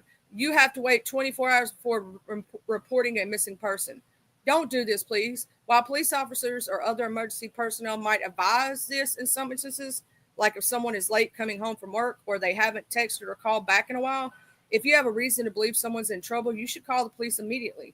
There's a world of difference between someone on a date who isn't back on time and someone who was meeting up with a partner who habitually abuses them. Yeah. I want to hear that other one. Okay, so we know that. 5'9". Penguins are monogamous. We're really sorry to burst your bubble. This one makes us pretty sad too. While many penguin species are monogamous during the mating season, they generally find a new mate each year. In addition, while many males tend to stick with their female friend for the season, female penguins are known to have up to 3 partners each season, and some males are chosen by up to 2 females. Oh, shit. You only use 10% of your brain. Not all your synapses are firing at once. Can you imagine the chaos that would cause? But the rest of your brain isn't just sitting there doing nothing. Your brain is working at full capacity all the time to keep you alive. Turns out, though, that we use virtually every part of the brain and that most of the brain is active almost all the time. Okay, 7 to 10. You swallow 7 spiders a year. We couldn't be more thrilled if this turned out to be a lie. Scientific American reports that while most North American homes have 3 or 4 spiders living in them, spiders would not want to go anywhere near your bed as it offers no prey unless you have bed bugs. And spiders definitely wouldn't just crawl into your mouth and wait to die. The likelihood of this happening even ever in your life is virtually 0, so you can stop worrying about it. 8 of 19. Sugar will make you hyperactive. Apparently, our parents were wrong. We totally could have had the cake for breakfast. All right, maybe not really. But it's not because the cake was going to make us hyper. This well-known fact has been proven time and time again to be an old wives' tale. Studies found that children's behavior did not change whether they have been fed sugar or not. What did change? Parents' perception of their child's behavior. When parents were told their children had just been given a lot of sugar, they were more likely to say their child was hyperactive, even when the sugar fix was just a placebo. 9 of 10, 19. Gum will stay in your stomach for 7 years. Nope, not true. This probably comes from the fact that bodies don't digest gum well, but this does not mean that a pile of swallowed gum is just filling your stomach. It means your body hasn't digested the gum before it passes straight through, along with the rest of the solid food you have eaten. Because of gum's low nutritional components, Yale Scientific confirmed that while it does take slightly longer than other foods to digest, gum will be out of your body in 7 days at most. You can't swim for an hour after eating. Lies. The story went that the body sent blood to the stomach and away from your limbs while digesting food, and thus your limbs would grow tired more quickly. At best, you could get cramps, and at worst, as the story goes, you could drown. Luckily for all of you avid swimmers, Mayo Clinic has confirmed that there is absolutely no scientific basis for this theory. Eat whatever you want and hop right back in the water. You lose more body heat through your head. This rumor is why we had to wear awful hats in the winter, but it just isn't true. The study that this common misconception was based on had a lot of additional factors that skewed the end result, and countless follow-up studies have disproven this idea over and over again. The real reason you lose more body heat through your head, because in cold weather, your head is part of you that is most likely not covered up. So do wear a hat, but also be sure to wear pants, a jacket, and all the other warm winter things. 12 of 19. Your tongue has different sections for different tastes. Nope, the map we've all seen different variations of, total bogus. While some individual taste buds taste certain flavors more strongly, they aren't located only in certain areas of your mouth. The science experts at Smithsonian Magazine confirmed that this one was a lie, saying indeed results from a number of experiments indicated that all areas of the mouth containing taste bud include several parts of the tongue, the soft palate on the roof of your mouth, and the throat are sensitive to all taste qualities. 13 to 19. Cracking your knuckles will give you arthritis. It might gross out the people around you, but that's about it. Experts at Harvard conducted several studies that compared arthritis rates among people who never cracked their knuckles and those who had done it habitually for years and found no raised risk of arthritis in the knuckle crackers. Of course, frequent knuckle cracking may reduce grip strength, so maybe keep the habit to a minimum anyway. 14 of 19. Cavemen lived in caves. To fully unpack this lie, we need to define cavemen a bit better. In its actual misleading word people use when referring to Neanderthal hunter-gatherers and farmers who existed roughly 400,000 to 30,000 years ago. Caves were certainly inhibited during the Platonic era, but as many primitive people were often on the move tracking prey, and Stone Age families probably lived in huts made of wood, bent into circles and covered in animal skins. 15 to 19. The North Pole is on the north side of the planet. That's right, you heard us. North, it really isn't north. To explain this one, we're turning to physics expert Christopher S. Barnard.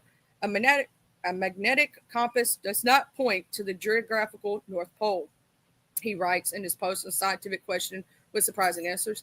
A magnetic compass points to the Earth's magnetic poles, which are not the same as Earth's geographical poles. Furthermore, the magnetic pole near Earth's geographic North Pole is actually the South magnetic pole. When it comes to magnets, opposites attract. This fact means that the north end of the magnet in a compass is attracted to the south magnetic pole, which lies close to the geographic North Pole. 16 to 19. Watching TV too close to the screen will damage your eyes. Nope, you can sit as close as you'd like, kind of. According to experts at the American Academy of Ophthalmology, watching the TV from up close doesn't cause any permanent eye damage to your eye whatsoever. Sitting near to the screen could cause eye strain, but luckily it's a temporary condition. 17 to 19. Humans have 5 senses. We all learned that sight, sound, smell, touch, and taste model of senses in elementary school. This theory dates back to Aristotle around 300 BC, but science has advanced a bit since then. Experts still debate the exact number, but most agree that humans have at least 10 senses, while some claim the number is as high as 23. Some of these, in addition to the original 5, include the sense of balance, the sense of pain, the perception of time, so on and so forth. 8 of 19. Eating carrots will help your vision.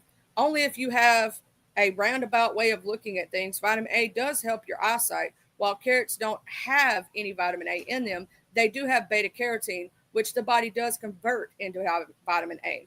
Other foods with lots of beta carotene, sweet potatoes, spinach, butternut squash, apricots, cantaloupes, and even romaine lettuce. If you get your vitamin A directly from the source, eggs and milk are also a great source of vitamin A.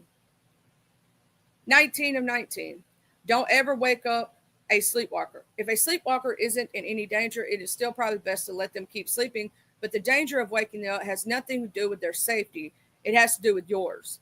It is possible for those sleepwalking to attack the person waking them. So the Sleep Foundation recommends either gently turn them back in the direction of their bed or walking nearby for a while to ensure they do not get in a car or drive off while still asleep or run into something that could injure them. If you are unable to return to the sleepwalker bed, try to wake them in a gentle way from a safe distance, as the person will most likely be disoriented upon waking up. I mean, that makes sense. They might knock the shit out of you. Child, we were told so many lies. What up, Pain Like Bane?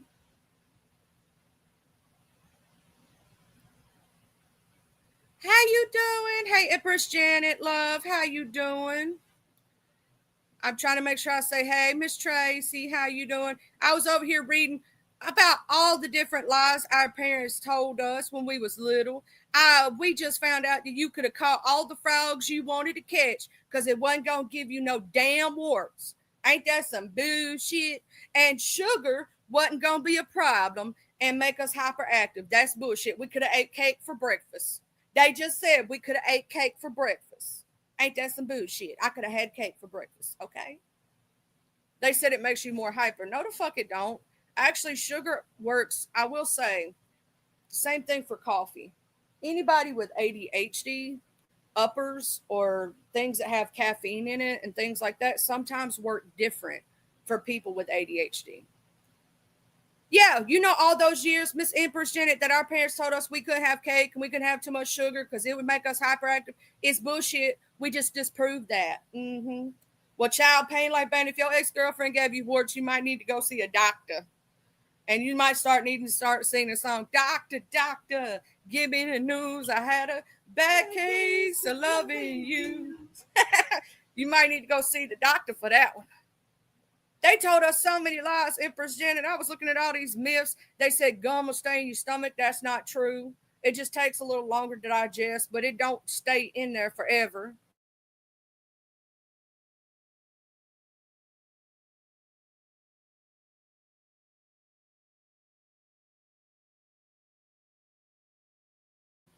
But and then I'm sitting here looking, they said you can't swim after eating. That's a lie. They told us you couldn't swim after eating. That was a lie. No, that was so they could take a break. See, they lied to us about that. I carried on that damn lie, thinking you couldn't eat an hour, like you couldn't swim an hour after you ate. You had to wait for digestion. That was bullshit. We could have been in that swimming pool the whole time.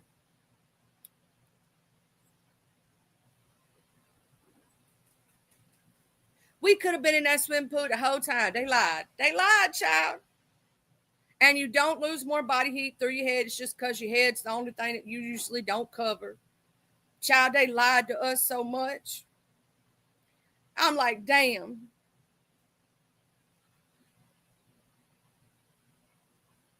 I'm going to sit here and look at this one. I'm going to see if this one has anything different. So they're still going on about the gum thing. So I know that it does not stay in your stomach.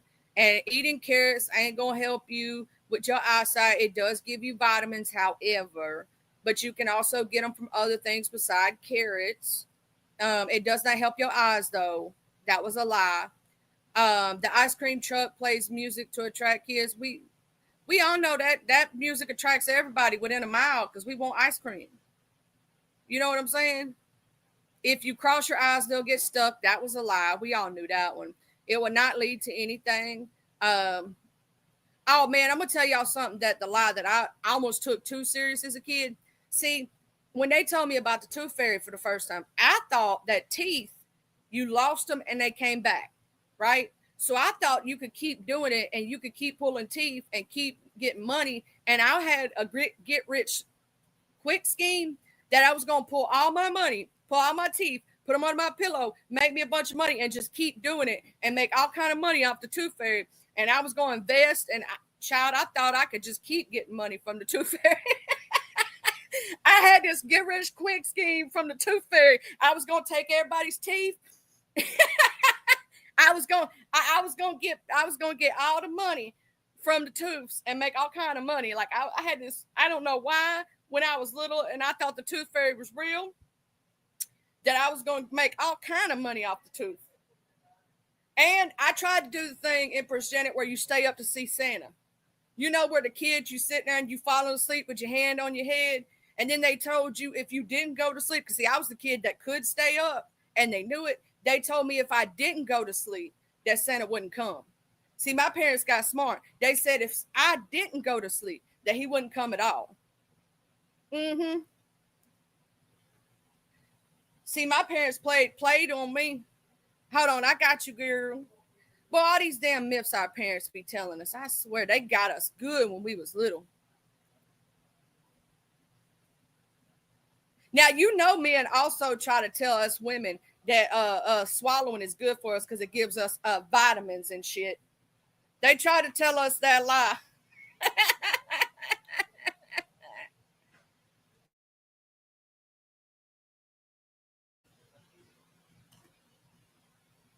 Men do be trying to tell us women that, though, that it's good for you. But it is good for you because if you have a happy husband and you suck his soul out and feed him a little bit, he ain't going nowhere. Okay, hey, Miss Janet. Hey, beauty. Good morning. Good morning, darling. You are so funny. You are so funny. I really waited for Santa. I really did, Charlie. One night I made him cookies and waited, and he never came. Oh, see, my parents, they got slick about that because I tried to wait and everything, and they knew I was the kid that could stay up because I had ADHD, so I had unlimited energy, and I could stay up for 3 or 4 days at a time if I wanted to. They ended up being smart about it. You know, if you don't go to sleep, he ain't coming. He won't come. Yeah. See, my mama we was raised Christian, right? So we really didn't like do Santa, but like they kind of did, if you know what I mean. Like, go to bed, Santa's coming, Santa this, Santa that. But it was kind of like Jesus is going to provide our gifts. So we kind of had like a confused thing, just like the tooth fairy, like you said. She acted like there wasn't a tooth fairy, but then we had $1 because we didn't get a quarter. We got $1. Yeah, I had me a get rich scheme. I thought if I pulled my teeth, they'd all come back and I could just keep doing it and I was going to get rich. I was afraid of the teeth falling out. Now, with all the jokes, I could probably get millions for my teeth. But I was afraid of that, Charlie. So when they put the string around it and then they put it on the doorknob and they're like, we're going to bang it out. Oh, no, I couldn't take it. I was like losing a tooth. I thought it was like losing a finger or a leg or so. I didn't know it was going to like grow back, right? So I was more afraid to lose it. And then I didn't want the tooth fairy to have it because I was like, what is she doing with all these teeth? See, you was the kid that thought about that. Meanwhile, I'm over here like, how can I get rich off the tooth fairy? Yeah, I'm thinking she's setting me up with my tooth. Like, where's she taking that? I'm over here trying to figure out how I'm going to get rich and I'm going to buy my parents a house, not realizing the money's coming from their pocket and I'm making them poor. Exactly. And I'm over here thinking I'm going to save up all this money and my mom and daddy going to be rich because I'm losing all these teeth. Yes. And sister, I was so mad at the Santa guy. I want to go back to him because, when he was in the mall and stuff. And like I said, we were raised Christian, so we wasn't really allowed to like go sit on his lap or nothing. But I would be like trying to write a note and I would take it to the mall and I'm like, I'm going to give it to him. And I swear I slipped it to him. I said, my mama's not going to let me come over here. And he smiled and he took the letter. I was 8 years old. I'll never forget. I wanted the banana bike. Remember with the handlebars that go out? Yes. I wanted the little shimmy things hanging with the basket on the front. And the little bell that goes ding, ding. And I put it down on the paper and I told him if he could bring it to my house, I'd be happy. And I told you, girl, I made them cookies that night and I waited. My mama went to sleep because we all supposed to go to bed, right? You know how you go to bed, you wait for her, you don't hear her moving no more. Then you creep down the steps, you creep downstairs, and you sit by the tree and you just wait and you're hiding.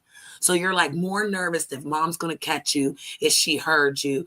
And then you wonder if he's going to see you. Will he put the presents? Remember, because you got to be asleep for him to come. That was like the thing. And so like you said, like violating it and just waiting and hoping that he would not see me. I fell asleep. I don't really remember like all the thing. I just know I got an umbrella, some underwear, and some damn coloring books that I said, what the shit is this? And I got so angry, Charlie. I got angry with that man. And I used to tell people like, Santa's not real. He's not coming. And then everybody wanted to fight me. You know what I mean? They're just really tearing me up about it. And I couldn't figure it out because I'm still waiting for that bike. And I tell people this story all the time. I'm 47 and I'm still waiting for that bike, Charlie. We're going to have to go beat up Santa now. Yes. Every time I see him in the mall, right, tear his wig off, tear his I'm gonna color his beard. I want to write on him. I can't stand you, Santa. You never came for me, but you keep coming for all these children. I'm gonna tell you something. Like I thought they used to play me good on that. And when I got to the age of not believing, right? My parents told me if you don't believe, he won't come, and you ain't gonna get nothing. So you know what? I'm like, yep, I believe. Yeah. I still kind of believed, but I didn't, right? Because I was like hoping that bike would still come. But you know who I really didn't understand was the Easter Bunny. Like, why does he have to hide? And why didn't he give out more than just eggs? I'm gonna tell you this: my aunt played the Easter Bunny one year. I thought it was the most amazing thing. I didn't know it was her until years later, right? And so I'm sitting there, and the Easter Bunny keeps getting, because this is when those Reese's eggs first come out, and I tried the real big one. Yeah, like the little ones, you get the little packets. And but they're like they're kind of like this big. They're like that thick. Like yes. I love those things. And so I go up to the Easter Bunny and they give me some. Well, I keep going to the Easter Bunny.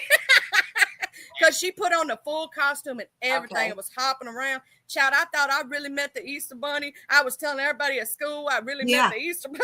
That you met him. See, that's what I'm saying. Like the Easter Bunny had like a gangster story. Because, like, did you see him? Have anybody ever seen him? What does he bring? Oh, he brings us eggs. He brings us baskets. I'm like, I never got an Easter basket, but we did. My mama made them, but she made them like different than everybody else's. You know what I mean? We had to have like that extra frilly stuff, or like you said, we didn't get all the we didn't get all the candy. We just got chalk. So yeah, I used to ask around, like, did you see him? Like, is he real? How many of us ate eggs for weeks after the Easter Bunny? I'm just saying. And then there came a point where I couldn't eat them fast enough. So mama would take the extra eggs and make like egg salad sandwiches and different things, which I don't eat egg salad sandwiches. They did. But like start using it for egg salad sandwiches and start using it for tuna salad and shit because we That's had too funny many. you say that, because I wonder if that's where I started eating that. 'Cause we did that too. My mom would take the eggs and then make egg salad and stuff. I still eat that though, Charlie. Like, I that's don't. crazy.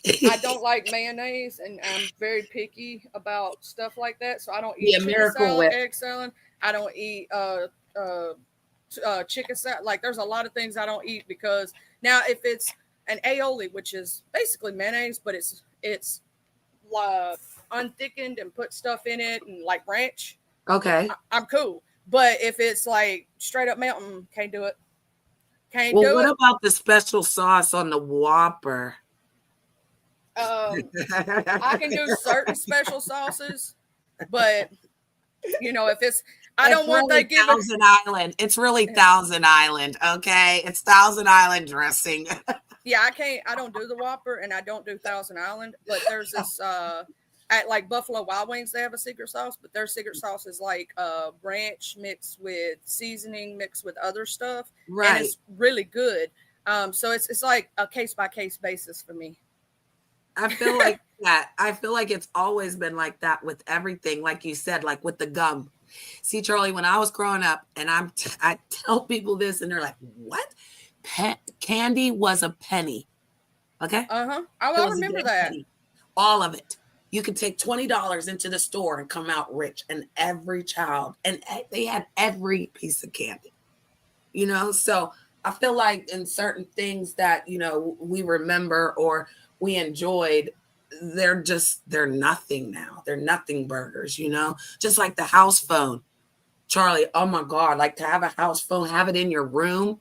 To have Oh the God, phone if you in had a your house phone in room, your room, oh my God, period. it was somebody. Period. I didn't have one in my room. I had one in the kitchen, but then when we got the cordless, I thought I was somebody because I could take it to I'm my trying room. to tell you, you'd be in the room on your phone on the house phone. And then it dies, so you have to go get. Let me tell you something. My mama was smart. She had 2 cordless because you know how them batteries didn't last Yep. long. Yep. And then we had the corded one that we always kept just in case those 2 died and you was having a long conversation. So I'd be over there. I'd run down both phones. Me and my friend it'd be 10 o'clock at night because some people. I don't know if you remember this, but back in the day, certain cell phones they had free minutes after 10 o'clock. I do. I do. So you couldn't call your friends after 10 Yep. o'clock. After 10 o'clock. I wasn't even allowed on the phone. And like even when I got punished, it was like no phone for 2 days. And I went crazy. As soon as she would go to the store, honey, I'd be right on the phone. Like, every one of looking me out and the my window. friends, we got in trouble. See, y'all remember when 3-way calling and call waiting came out? Yes. I didn't know that it was an extra charge for 3-way calling at the time. And none of my friends did. And we all did a party line where, okay, so somebody called me, I called somebody, that person called somebody. And so we did. Yes, I said thing. that. That's what this is on a higher level. We got in trouble. Every one of us was grounded because we grown up our parents. We didn't know about it until the phone bill came in. AT&T came in like $170. My mom said, "What is this? 3-way call on hold? What?" I'd be like, "Oh my God, I'm in trouble, lady." I was in trouble. I was grounded. All of us was. Yep. And then I was on the phone for 10 minutes. She would time it. She'd have the timer. You could hear it dinging when it was 10 minutes. And they'd be like, oh, Brittany, you can only be on the phone for 10 minutes. I'd be like, y'all, I'll call y'all back in like 20 minutes. I'll go downstairs. Oh, do you remember the when you had basement somebody was the call yeah. and like one ring was somebody, two rings was somebody else, and they'd call and hang up so you knew who it was, especially Yes. if you was in trouble and Yes. you couldn't be on the If phone. you wanted to go outside, that was a ring too. Like they'd ring the phone twice if you was, and then you go and be like, "Can I go outside?" And then my mom used to have, she used to, Charlie. She'd be like, "Tell the friends to come." So she knew the code after a while, and then they had to like come to the house, and then she had to see everybody's big face, and then we were gone, and we had to be home before the street light came on for real time. Or that wasn't no joke. You was in trouble. You couldn't even be on the porch. You had to be in the house. We tried it on the porch one time and got grounded just because we were like, oh, we're on the porch, Mama. Nope. She said the only time you got to do that, we thought that was special, was like if they let you like on a weekend and it wasn't no school and they let you stay out after dark. You thought you was somebody out there, but you thought you was because you got to stay out after the street lights. Because everyone played night tag, Charlie. Everybody played night tag. Yeah, we played night tag at night. So yeah, if you could get out there and do that, it was special. You're right. And that was when we did the s'mores. You know, you had the fire pit going, and I did that. A lot of acting crazy. We was like, woohoo, we had it night. Well, when I grew up like in the country before I came to the city, we used to go in the cornfield. And so at night we would run out into the cornfield and we'd take our flashlights and we would play hide and seek out there. And then they used to tell us about the creatures that would come out at night in the cornfield. So we were trying to find them. But they never came, but we believe they were out there. Oh, they used to tell us about like the three-legged woman, this, that, and next thing, the possum man. Like there's all kind of stuff they tell Pumpkinhead? Do you remember Pumpkinhead? Oh, yeah. Oh, my God. If you don't know Pumpkinhead, everybody Google Pumpkinhead and watch it and know that in the 80s, that was the scariest thing. And kids used to say Pumpkinhead was coming for us. It was crazy work. Pumpkin, yeah. There's there was a little rhyme that went with it too, but I can't. Yeah, I don't even want to say it. It was that scary. It was scarier than Jason and Freddie back then, and Freddie was scary in the 80s. I don't care what nobody say. He was in everybody's dreams. Everybody thought he was gonna come get you in your dreams for real. Though, like I'd be scared to go to sleep for the first 3 days. You're like, oh my God, he gonna be up in my dream. 1, 2, 3. And if I tell you that I watched a documentary where they said there was a real man like that, I could see why he touched us all like that. Because they said it was a real man that was delusional and he started doing that to people in their community. Yep.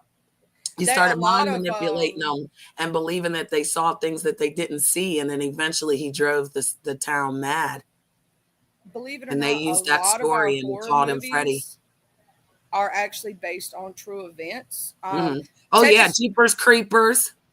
Texas Chainsaw Massacre is not what people think. A lot of people think there really was a family in Texas that had that, or a real house. No, it was actually based on the life of Ed Gein.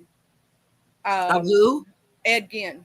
The murder, the serial killer. Yes, serial killer. Yes, I did a documentary on him. Yes, and that's crazy work because not people believe that, but it wasn't a family. You're right. It was based off of him, and he liked to wear people's skin. Well, see, he had a mental condition or whatnot, which technically I don't know how they say he is a serial killer because technically he only killed 2 people. But it was because of the fact that he was a grave robber. See, a lot of the bones and skin and things that he got was technically from grave robbing. He would rob the graves of like freshly deceased people, and sometimes older deceased, and get their bones and make stuff out of it. But he actually only unalived 2 people. The 2 people, but it was brutal. And sometimes when it's so brutal, they don't want you to forget, Yeah, I see what you're saying because he did, but it was just the way he was doing it, wearing people's skin. Like you gotta put him in something, Hey, Miss Beth, and hey, DC Kool-Aid and Miss Lisa, how you doing? Yeah, it's like a lot of the things that even the horror movies and stuff, they're based around certain like true life events. If you actually look into them and research, It's just different than what you're thinking. Well, yeah, because they've made it like, oh, this is, what we want you to believe, like the poltergeist and all that. I'm gonna tell you something. I had a real haunted experience for real. Real? Couple of them for real. Story time. When I was like 6 or 7, we were watching, you remember those old clicker TVs that had the 2 buttons that you had to click the top one to the stars so the second one could go to the second channels? We had one of those old ass TVs. Hell yeah. And we were watching Woody the Woodpecker Saturday morning cartoons. Yeah. And the TV started clicking, like change the channel. And click, click, click, click, click, click is all you heard. And my dad goes, get up and go change TV, because we was the TV changers too. We was the remote control. There was no remote. It was us. And so I get up, I go change the TV, and there was a glass candy dish on top that my mom put my hair bows in. It raised up off the TV and like stood there for me, and then slammed. If and I had to jump back when I did, it would have hit me.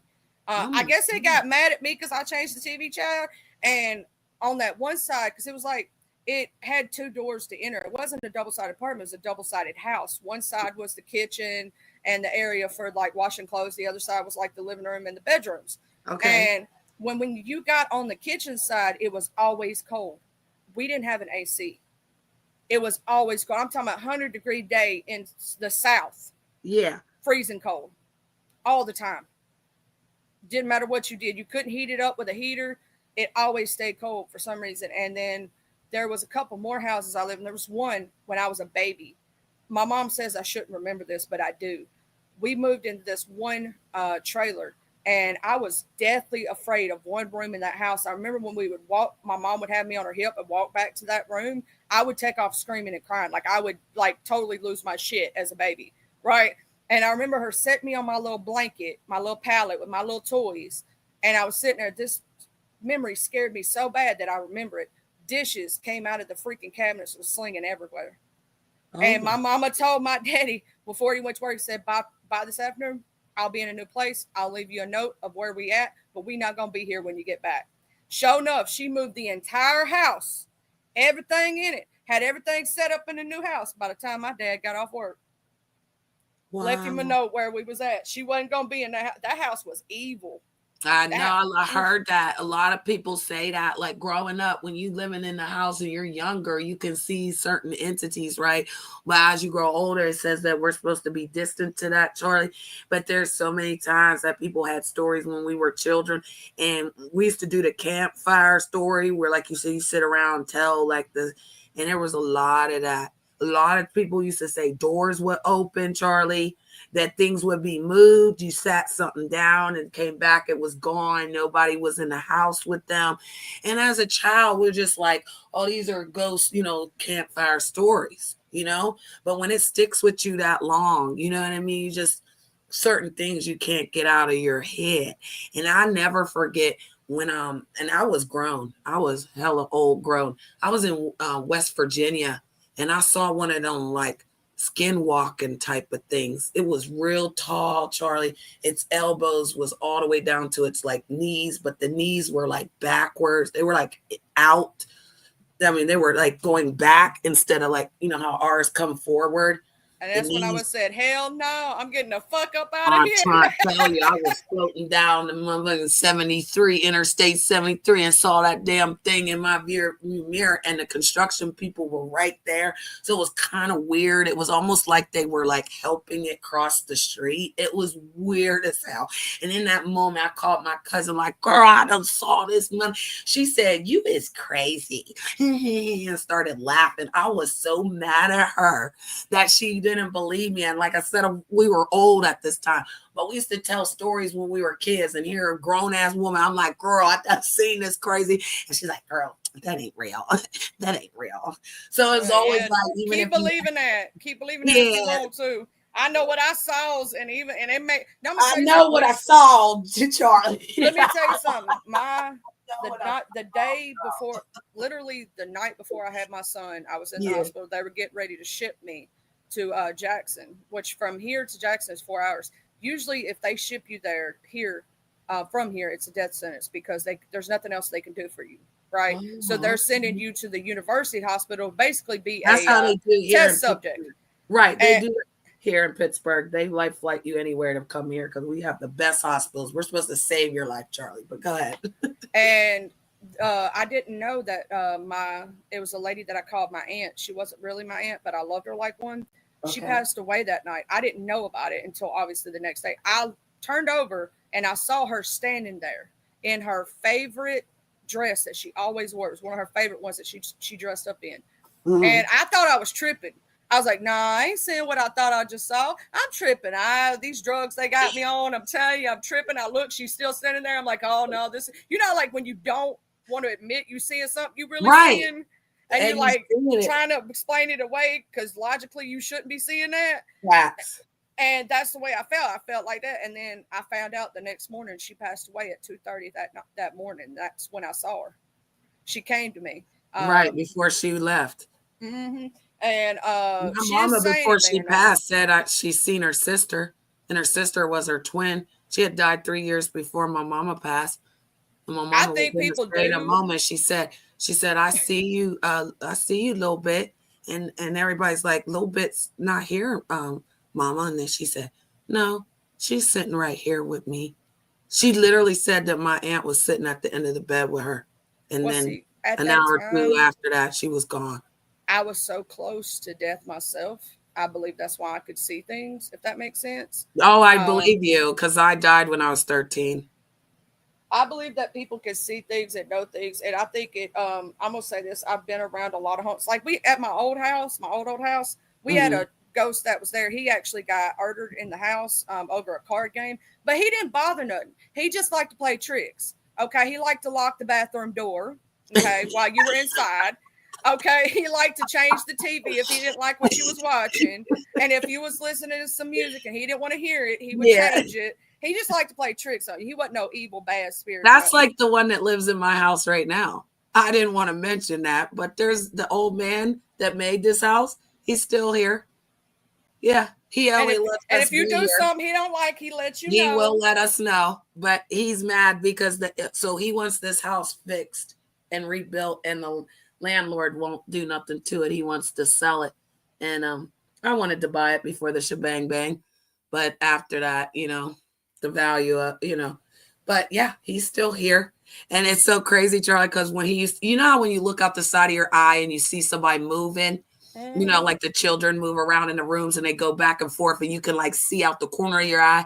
When I first moved here, every time I turned and looked down the hallway, there was something like at the end of the hallway. And it felt like it was coming towards me, like that energy. Like I could turn around, be painting the wall and feel like something's behind me. Turn around, it's not there. But it felt like it went all the way down the hallway. So I literally took my bra off and put it on the door and was like, I live here now. This is my house. And ever since that, it just be like little things that to let me know he's still here. But no, some energy just doesn't go away, especially when they love something so much I feel like they can't let go. Because some people are murdered tragically and they don't know why. And that energy is angry when it leaves its area where it's connected, because you think about it, our bodies are the meat suit to hold the energy of your soul.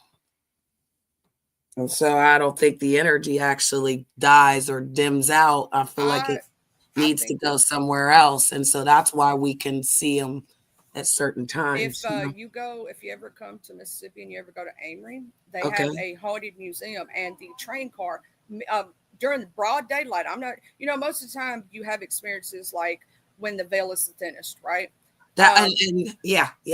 This is so haunted that even when it ain't, like, you gonna see something, because like you'd see something peeking around the corner at you out of the corner of your eye. You always see that in that it's a train car, an old train car that they have behind it, and it is extremely haunted. And that hospital, at first it was a sanatorium, which was the main hospital for the area.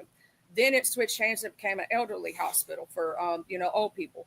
And they even say that, which the historians will tell you, that during the Civil War that it was they used it for a makeshift hospital at the time. So there's like all kind of history on that land, right? And they say that it, and I've seen the haunting of it. It is real for real. I lived across from it, and you Right. can see stuff at all times. I believe that what, like you said, with energies, I think that some people also don't know their past when something sudden happens. And I've actually helped some pass on, if that makes sense. Like I told them, I To specifically told go, the guy, yeah, yeah, that yep. or that you're not alive anymore, and Right. you know, you have to break it to them in a you know Kind way, kind because the way. energy is very, like I said, it's balled up tight. Imagine being murdered at the moment you didn't know what happened and then your energy left. I feel like that energy is so tight. Yeah, you got to be nice to it. You can't be like, go away, go back, go on the other side. You got to tell them to let go. Yeah, Yeah. the guy that used to play tricks, when I told him that he was, you know, no longer of the living, he actually ended up Uh, like leaving after a while. Like it took him a minute to understand because I don't think he knew because he got shot. So I don't think he even knew he was gone. You right. get what? Yeah, I And believe you because I believe it's true. Like certain people, like they, and then they keep well, replaying the story probably of what happened to them.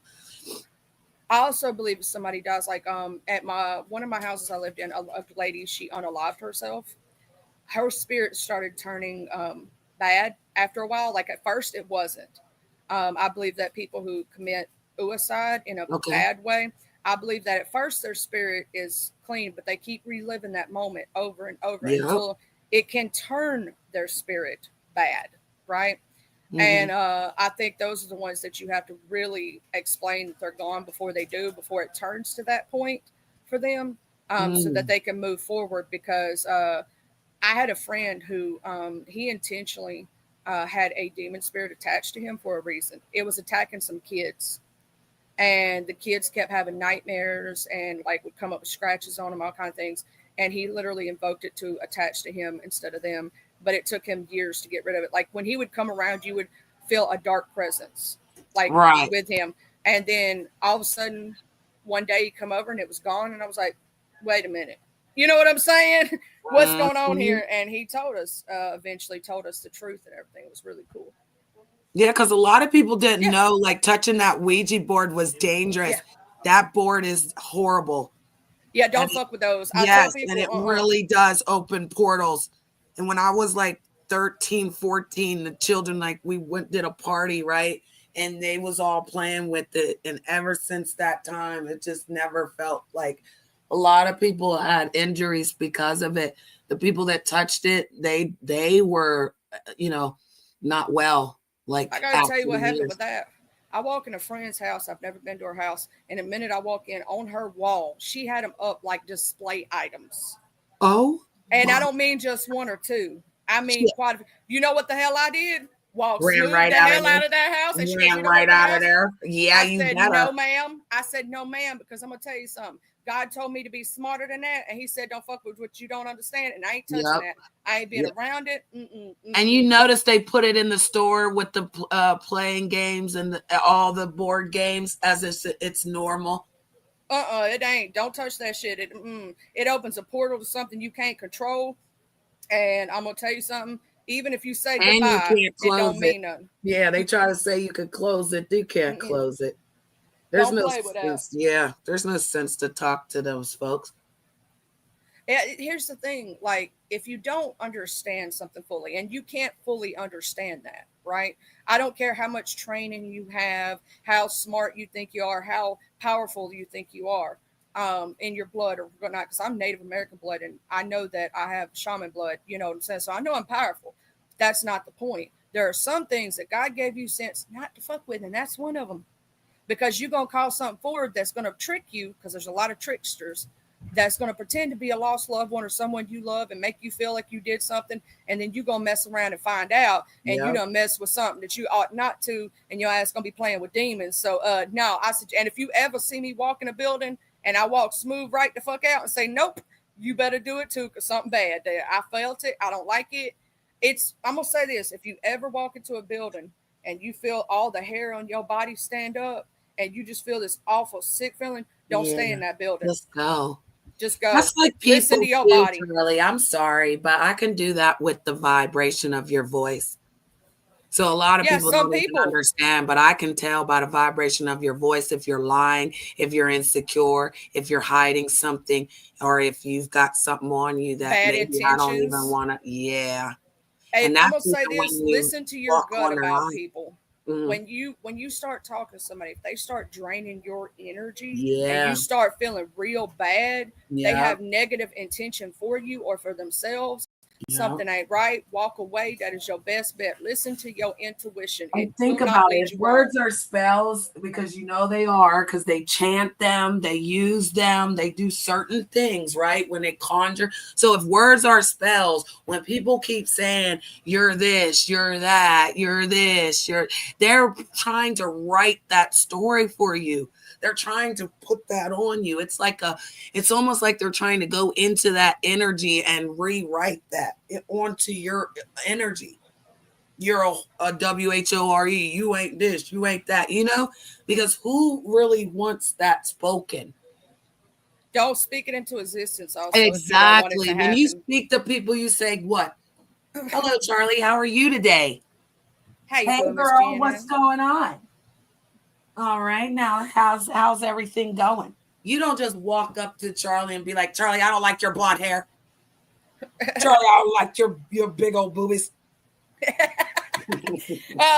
it's like this. Here's the thing. I can also counter react to anybody who tries to speak it into existence. See, I think people need to learn that, Charlie, because some people don't know you can return it to the sender in full force. You could. And 10 time fold, baby. Anything That's you what put I out in this try to world, tell them. come back. Everyone to say, Janet's ugly, buddy. You know I'm it's rubber, on you glue. Whatever you say to me, bounce Goes off me and back sticks to to you. I'll start pulling out the Stones elementary will stick. break my bones, but words will never hurt me. Words are just words. But you know what it is for me, Charlie? It's the energy behind the way you're giving out the words.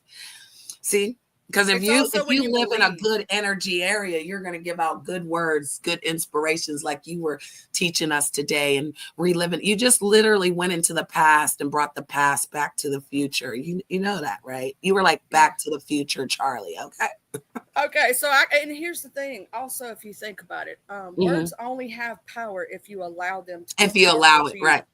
So right. if somebody says something negative about you, if you yourself do not believe it or allow yourself to believe it, those words have no power. Now, if you give them the power, then they will. But you have to be strong enough within yourself and in your spirit to know that no matter what nobody says you, it's not what they call you, it's what you answer to. Right. And hit dogs always holler. It's for you. It's for you. That's why I crack up laughing. Because again, the only thing they say is Janet's ugly. Janet's gonna stab you in your back. Janet's unloyal. Janet's a liar. Janet's a white girl. Projection is everything. Also, when someone else is insecure within themselves, they're going to try to lower you and your vibration to theirs. But see, mine's so high, it just goes all the way to the sky, to the Most High. So if you can go all the way to the Most High, you can bring it down. Let's go. Oh, really? I'm fat and I love my fat self. I can lose weight, but can you lose ugly? Right. I can lose my weight, but you hit the ugly tree on every way down and hit every branch. So you can't lose that ugly, but I can lose my fat, baby. I can go get sexy if I want to.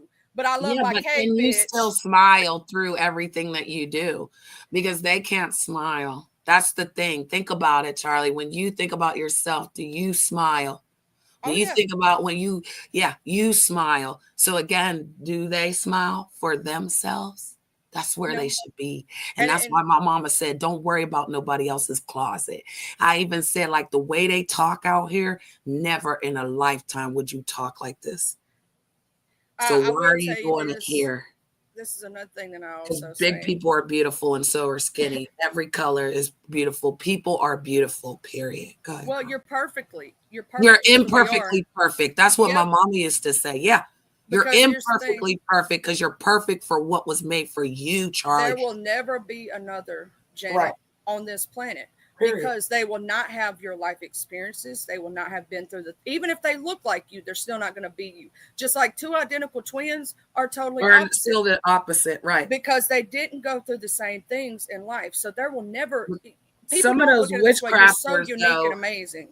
But Charlie, some of those witchcrafters are trying to swap souls. And if you could kind of explain what that means, you can't tell somebody that you're somebody else or somebody else is acting like you when you notice how others influence others to act like them.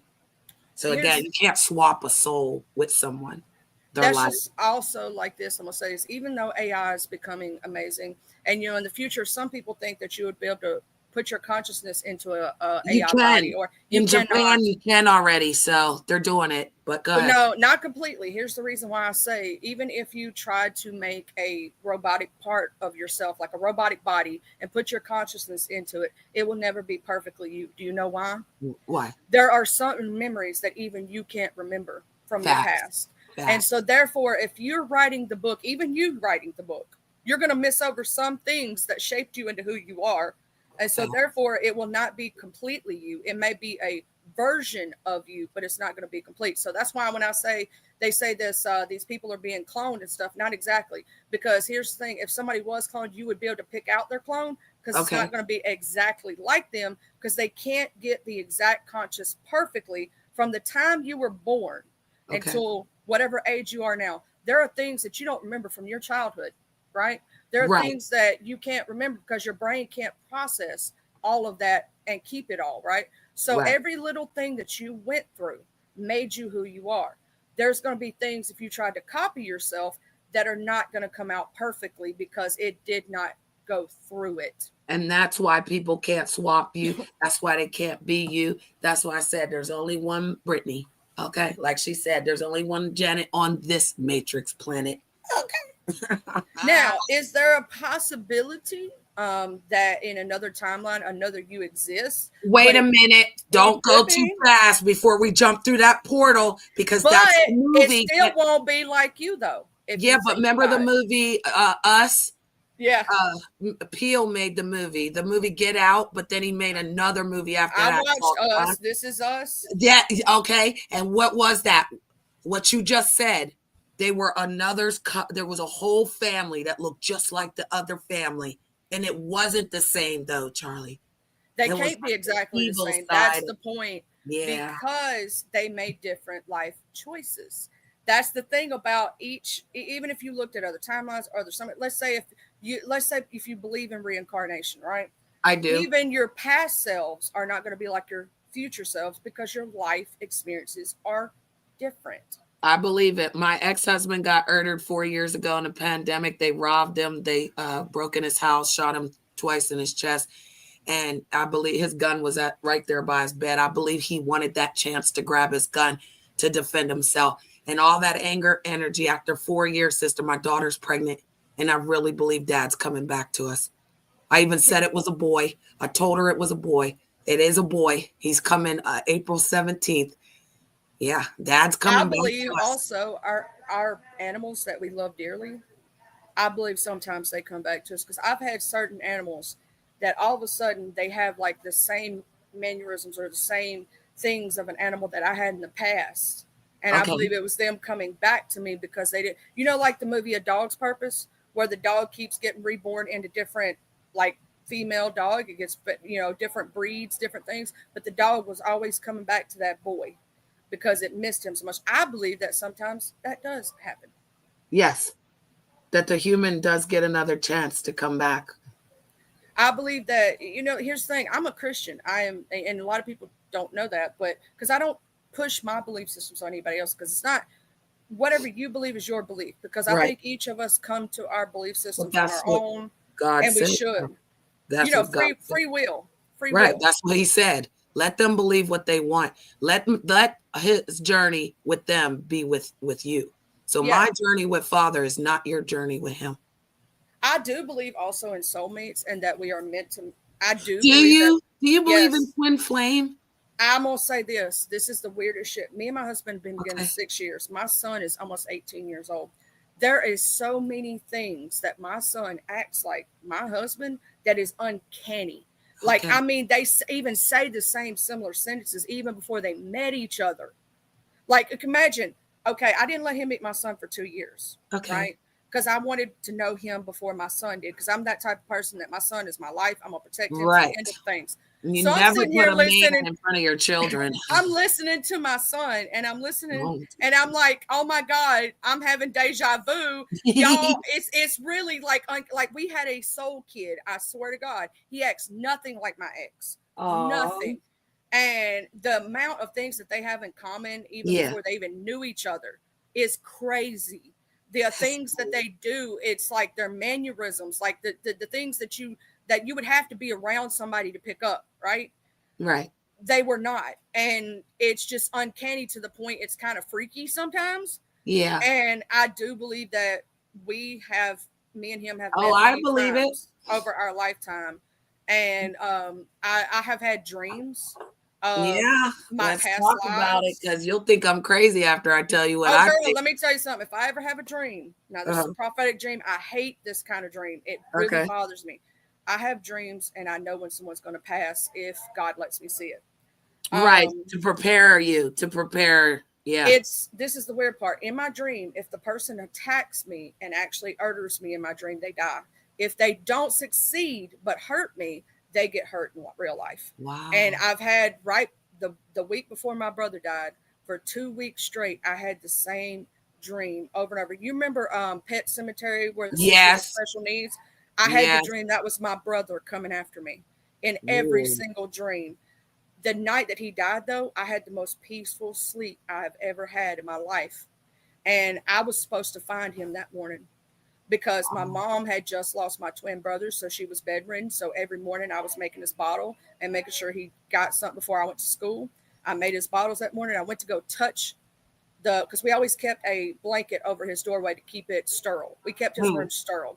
And when I went to touch that curtain, I felt sick at my stomach all of a sudden, like the most sick you've ever felt in your life. And I felt like I was going to throw up. So I removed my hand and said, no, if I'm sick, I don't need to transfer nothing to him. I took his bottles in there. I took the nipples off and made sure I disinfected them. And I told my dad that where it was, and so he could take care of him. I said, I feel sick at my stomach. I feel real bad. My dad told me, he said, well, if you feel any sicker, call home from school. I'll come get you. My father walked in and actually found my brother. He had passed away that morning. I'm so sorry. Wow. But my brother wasn't supposed to live. See, he was an angel on this earth. And the You smile believe that he people had are on earth his angels? face, I cannot explain it to you, and it's what made me believe in God. He had the most beautiful smile, and there was a wolf at 3:00 that morning howling at his window. Oh, wow. Do you believe that some people are earth angels, though? I believe that some people are sent into our life. Yeah. And they are angels, because I'm going to tell you something. If you ever hear the laugh of a special needs child, you will believe in angels. Yeah. Because it is the most beautiful, you cannot explain it to nobody else, but when you see the laughter come from them, it's like the most beautiful thing that you've ever seen. And I do believe that some people are sent to us for a reason and sometimes for a season. Yeah. And we're meant to come into each other's lives for a reason. Like there may be something that you might be able to teach me that I don't know, that God's wanting me to learn. Right. I believe that.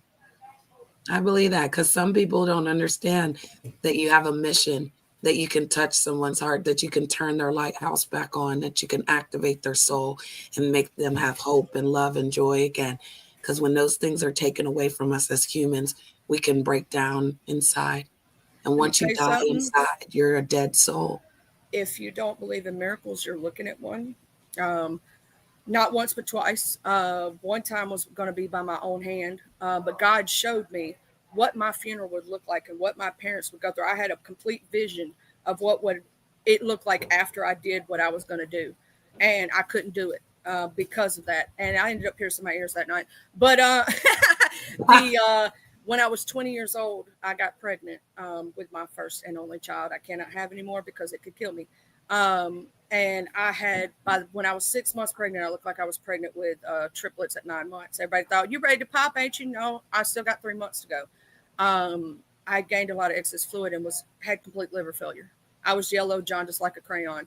The doctors cannot explain to you why this happened to me, because I did not drink, did not do drugs, went to the doctor every month. Everything was fine. And then all of a sudden, from 5th month to 6th month, I gained all that kind of fluid and my liver went but they called in my entire family, said I was going to pass away when I had him, and that he wasn't going to make it either. That's a lot that happened in the past, though, Charlie, with women that died at childbirth, though. He is. Yes. Let me tell you this. His birthday is January the 16th. He was born. That's my birthday. His due date was. No, that's my birthday. January 16th. Yeah. And his due date was April the 13th. Does that tell you? Does that tell you how far along I was? His due date was, he was supposed to be born in April, and he was born in January. And this boy stands taller than I do now. He only has mild cerebral palsy, which does not affect him mentally, just physically, and should have had way more health complications. Because he was a 28 weeker. Yeah, my son is 28 and he's deaf, and that's all he is deaf, sister. He didn't have any other mental. Yes, God is good. He was 3 pounds 2 ounces. They told me he wasn't but measuring but maybe a pound. He come out 3 pounds 2 ounces. He dropped down to 2.4. He was teeny tiny, but now he's big. Now he's big as hell.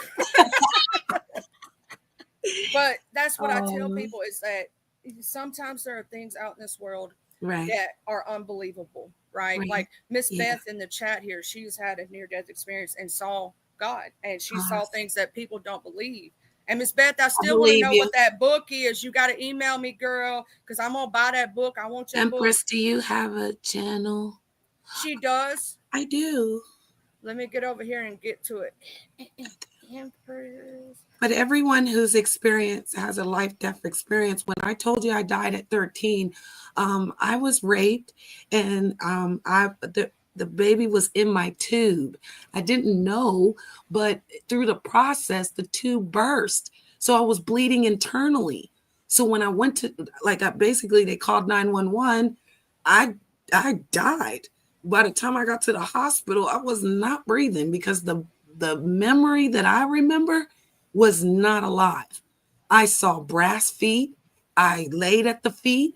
I saw shadows, and the shadows talked and said, it's not your time. You've got to go back.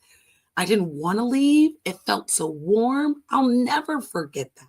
When I woke up and they had lights in my face and they say your name, say your name. I'm like, what? I didn't even know my name. And I was 13 years old. And I know that he saved me that day. And again, when all these people tried to attack me 6 years ago, and I wanted to drink bleach and, get out of here because of just the attacks, the literally just 20 people jumping on you at one time and you've done nothing. Yeah, he came again, shook the house this time and said, no, you get back out there, Janet, and be the best Janet you can be for me. So I'll crash out for the Most High. I'm not crashing out for these humans. I'm crashing out for the Most High. I'm going to tell you this. I make a lot of jokes, and, I'll be sitting there doing my fake prayer. And sometimes I'll be messy. I tell the truth. I know we're all a little petty. Come on. Thank you, Reese. I will go to war behind God, because I'm trying to tell you, girl. My God is an awesome God, and he reigns forever. From heaven above, my God is an awesome God. He reigns from heaven above with wisdom, power, and love. Our God is an awesome God. Heck, and you know what other one I love, sister? And I believe that he loves it. But I love you, Lord. And I lift my voice to worship you. Oh, my soul, rejoice.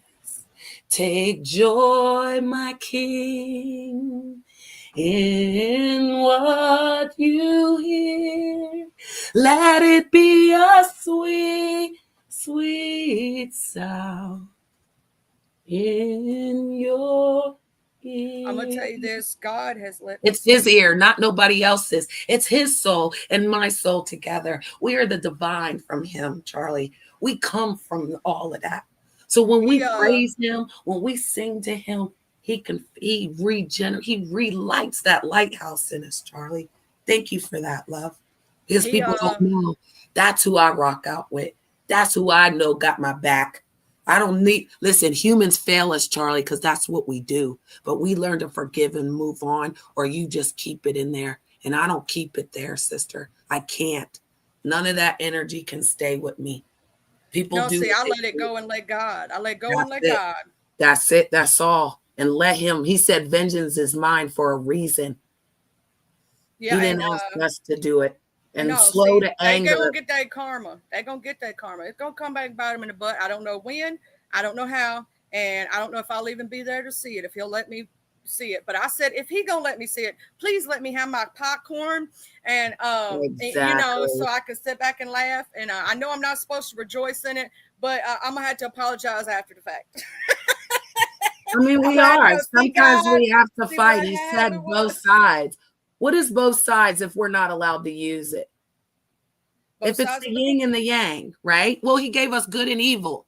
And he said use it as a balance. He didn't say stay in the darkness and just keep being on one side, right?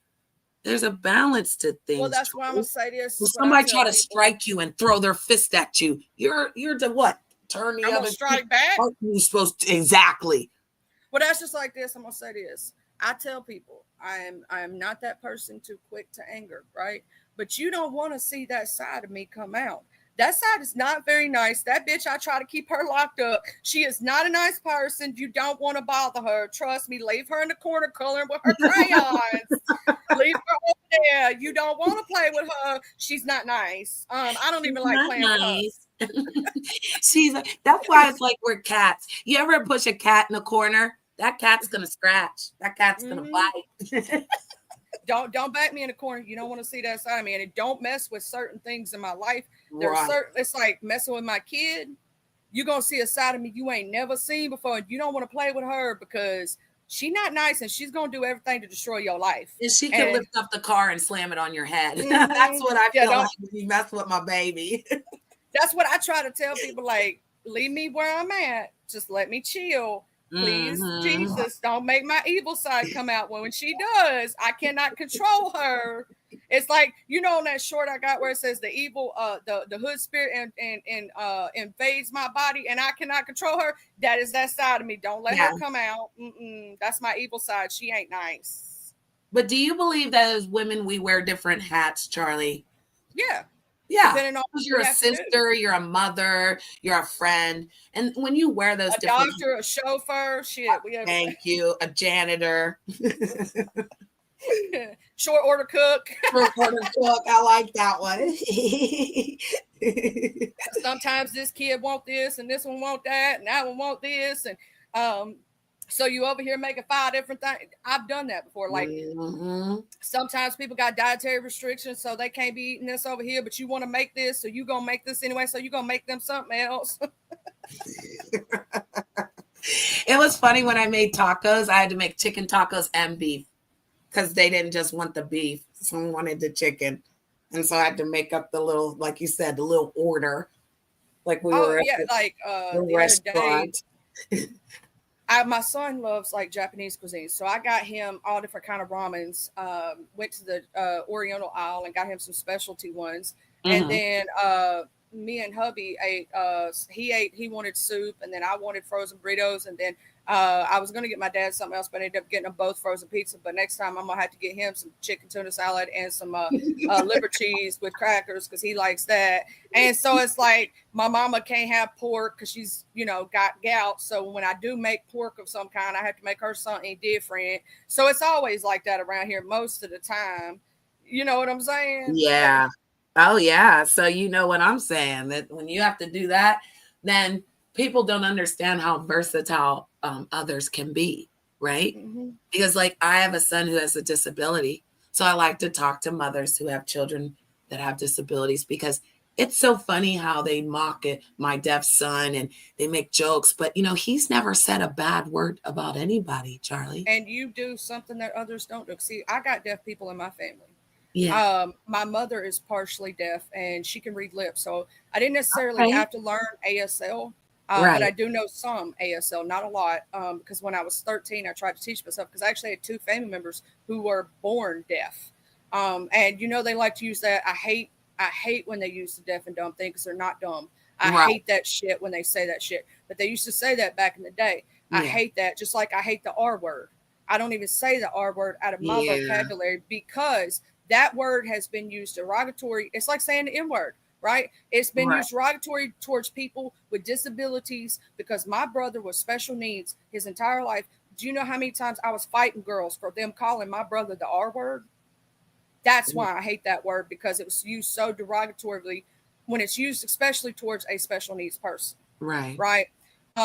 That's why you won't even hear me say it out of my mouth whatsoever. And there's a lot of words like that. I just don't use them because they're just you don't have to use them. You can use something else. That's what I say, especially when they call us bees.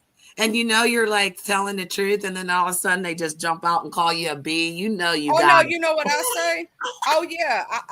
Here's the thing: when they try to call me a hoe, this is what I Yeah. say. I can't be a hoe. I don't qualify. I only Well, have for body the count of record, 2.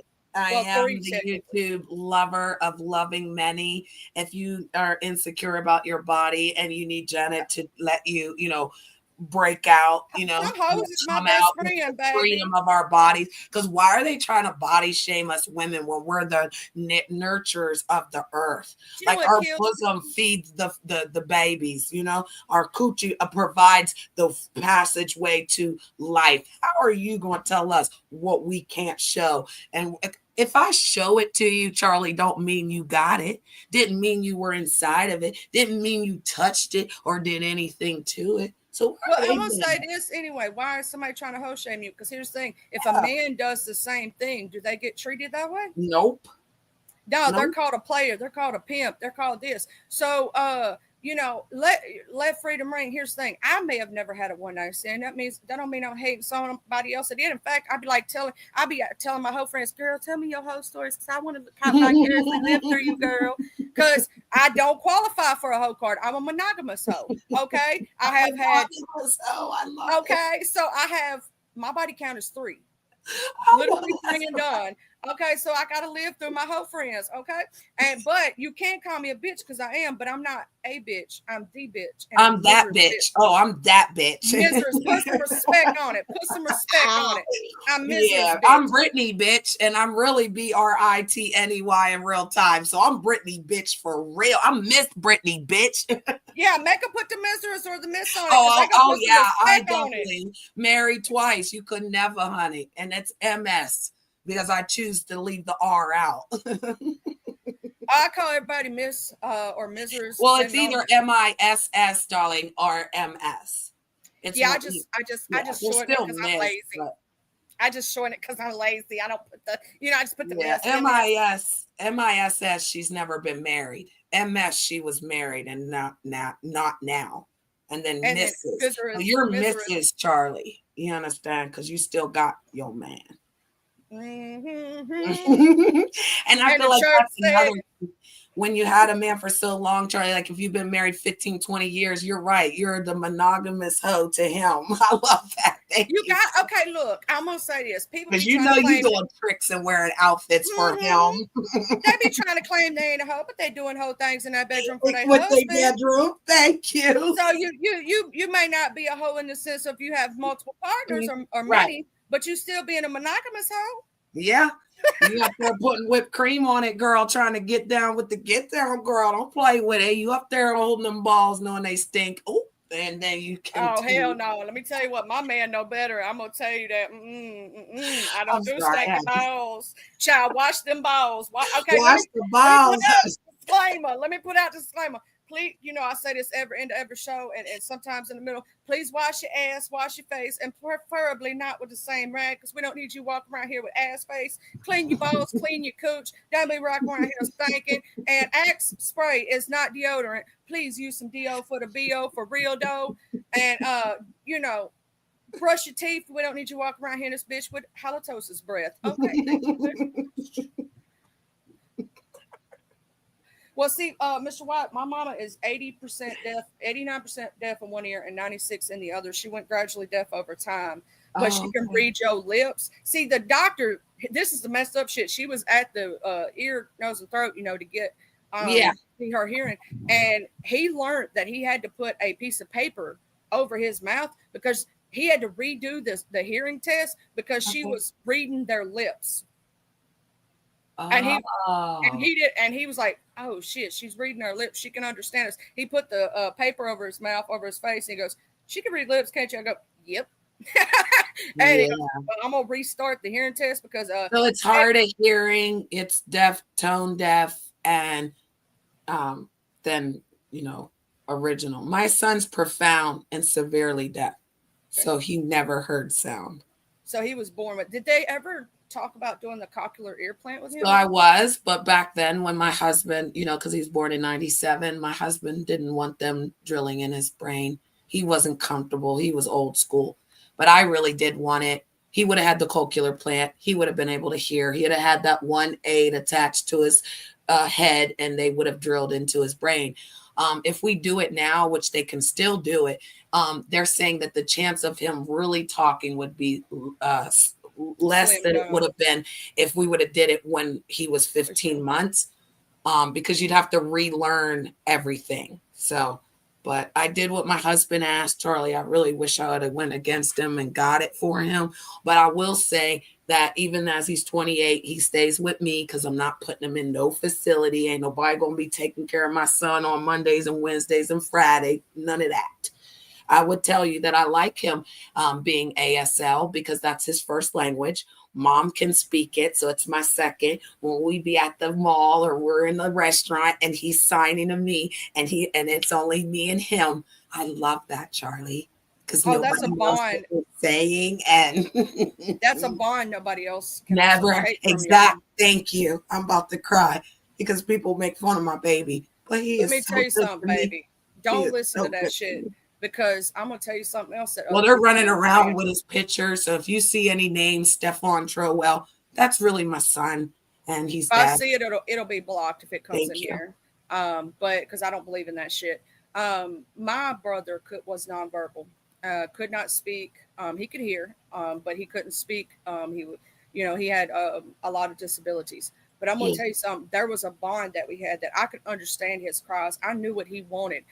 We could speak to each other without words through eyes, and people don't understand that. Even when your son was little, I'm betting you knew exactly what he needed. Everything. Without being able to tell you before he learned ASL. Yeah. You knew every upset feeling he had. You could feel his feelings. It's weird. You can't explain it to nobody else. Right. It's a bond that you cannot explain, and you just know, instinctively know what they're saying, what they're feeling, what they're thinking, without them even having to tell you.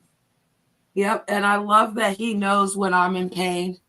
I love that he comforts Mom with that. Again, I don't want to cry because I love him so much. And it's like God gave me an angel. And while they try to act like my baby ain't the best thing, he knows my heart. He texted me last night and said, I love you, Mom. I said, I love you more than anything, son. Your baby against you is not a good person. I don't. And they try to make. If I'm dragging, I said my tears aren't for them. My tears are joy, and that's the difference that people don't understand. There are tears of joy. There are tears of pain, and when I talk about him, he brings tears of joy because he reminds me every day, Charlie, that I'm the best person for him. That Father didn't give him to no one else but me, and I will crash out about that boy. And when they try to drag me and use, pictures of my son and doxing my family, no, I'm strong in that, girl. And if they ever tried to come here, girl, me and him together will do it. You hear me? He got so much strength. It's crazy. You got to watch him. When he was younger with the children, he used to want to wrestle. He slammed my baby on his head. I thought he broke my son's neck. It was so heavy with it. You understand? So, my son picked up a table it would take two grown people to pick up this table. Let me tell you how heavy it was. Yeah. And he just lifted it like it wasn't nothing. I was like, well, Jesus. I'm going to tell you this. Yeah. I've had to jump off the porch before. But I would never go after someone's children or go after their innocent family. Because here's the thing. Your beef, let's say me and you got into it, right? Let's just say hypothetical.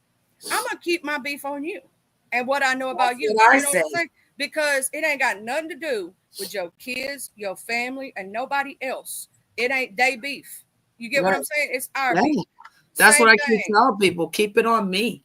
Like you could get in Me and trouble for Tristan me. got I'm not into it, saying you Mo. could get in trouble, but a lot of people don't like me. So they might get mad at you for allowing me to come and fellowship with you today. And again, just Do keep I it on care? me.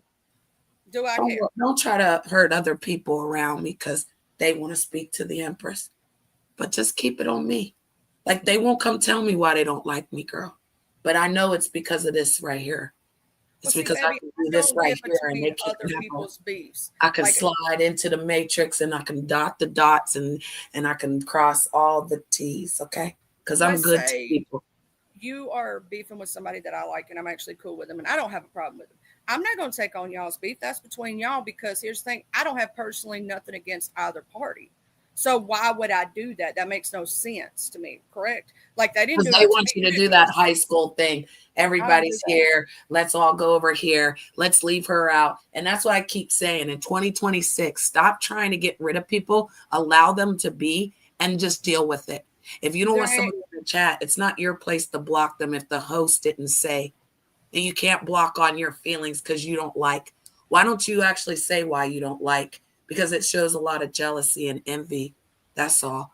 I'm And going to tell again, you the color something. of our skin shouldn't matter. It should be our character. Isn't that what the great man said? That was he was I January. have a He was, dream that yes, he was one day January 15th, by the way. He was January 15th. So why all I sit men a will day be after the created man of equal. the soul that tried to help people come together, they trying to ruin his legacy and tell lies on him. And even if, okay, here's the thing, even if he was a hoe, let's say he was a hoe, right? Even if he was, does that change the content of his character? No. He still went out there and fought the good fight to make sure people had, equal freedoms and equal rights and love for each other. You know what I'm Well, saying? He was still out there preaching the good word. It and doesn't shout out change to the him. fact. But You know shout what I'm out to, saying? this lady called Harriet Tubman, right? Because Mm-hmm. Harriet Tubman did a lot for the Underground Railroad. But how come they don't shout out the white woman that opened the door for her that day? Because that's the story they don't tell. There was a white woman that opened the door that day for her and allowed her into that basement and told her this is what we're going to do for you. Every time you come, we're going to open this door for you. How But come if that you story go ain't getting look at told? you look at the actual people standing beside during the freedom fights, there was a lot of white people walking along side by side, got treated exactly the same. Got Yeah, a hit with lot of those white water. women were abused by their husbands and were quiet about it. And when they saw that revolution taking place, they said, I want to stand for that. Because not everybody knew what was happening in the Caucasian house. But I've heard that Caucasian men don't really speak nice to their white women. Oh So no, there's been some. I will tell you this. Here's uh, the thing: there's good and there's bad in everywhere, every single thing. It period. doesn't Even matter in the which way you Asian look at it. community. Talk about it, Charlie. Oh, do you know that they're not allowed to date outside their race? No, I know. And so if they can get in trouble for that, then why do people get mad if they just want to stick to their race? That's crazy.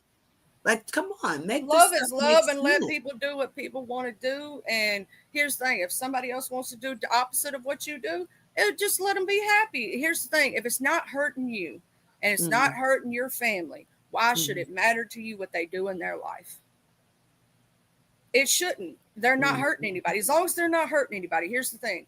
Now, the P word people, I could just light them on fire, but because they hurting somebody, correct? Okay. But Yeah. if you're making choices in your life, let's say you want to go let your freak flag fly, and you want to sleep with everything else on, who is that hurting? Nobody. Nobody. Right. So, and what you do in your house behind closed doors or even in your bedroom, should that affect anybody else? No, it doesn't. Just like if you had a different religious belief than I do, or you Correct. had a different political belief, or whatever your belief systems are, how does it affect me? Even if It you didn't doesn't. have a belief system, right? Even Yeah, if they didn't believe in nothing, right? it doesn't affect me. It doesn't hurt me. When we go to the great beyond, when we go to up there to get judged, am I going to be judged on your book of life or my book of life? I'm going to be judged on what I do, not what you do. So why should I let it affect me and hate you because of a choice you decided to make in your life? That makes no sense to me. Right. Huggies, Miss Beth. And I still want you to email me about your books, and I want them and I won't tell nobody if you don't want me to tell nobody. I'll keep it to my damn self. Or maybe you can read it. Like I if want to you're read not, it. Yeah, because I liked how you were reading all that stuff when I came in. And I do have to go, but I want to leave you with that. You were very inspirational and I learned a lot from you today. And so thank you for allowing me to come into your space and have fun with you. I Heck really yeah. I appreciate also you. did drop your channel link because people were asking about your Thank channel you and for wanted that. to subscribe and whatnot because they like your spirit and they like who you are as a person. So just keep being you, baby. And those that are for you, gonna be for you. I tell people all the time, if Yeah. it makes you happy, do it. And if it Yeah. ain't hurting nobody else, right? If you Right. ain't hurting another single soul, do it because this life is so short. We get very little time while we on this earth. Take your time to have as much good and happiness and love as you can in your heart. And if somebody else don't agree with it, that's on them. That's their choice to be hateful and judgmental. And don't let it affect you and your spirit because I'm going to tell you something. A lot of people may or may not believe this, but I was failed in first grade because of racism. Oh, I was told that actually we went back and they said the only way I could reverse that I had to go to the school board. But you know what the lady told me, and I didn't understand it when I was a kid, but I okay. understand it now. She said I took out something on you that I shouldn't have because something was done to me. And I'm gonna tell you something. That's I how don't it is. blame that lady, and I think maybe I might have been the one that helped her teach something. Maybe she learned that not all people are bad. And I Right. gave her a hug, and I said, and I told her I'm sorry. Even as a little kid, I wasn't but 6 years old. I said I don't know who hurt you, but I'm sorry. I didn't even know who hurt her, but somebody hurt her, right?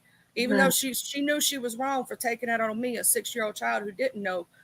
I didn't see hate in my heart, and I didn't let it affect me or change me to be a hateful person. And I'm still gonna love others. And even though I may get called every white negative term sometimes, I'm not gonna let it change my heart Right. because I'm still gonna love everybody just the same. When we cut our skin, we both bleed red, don't we? Yes. If I need an organ, can't I get your organ? You could get mine if we the same blood type. Yes. So why should that matter? That doesn't. It's all about how you treat people, how you good to people. And if you good to me, I'm gonna be good to you. But if you're an asshole, I'm gonna be your asshole back. And that's what I always say, shout out to my mother.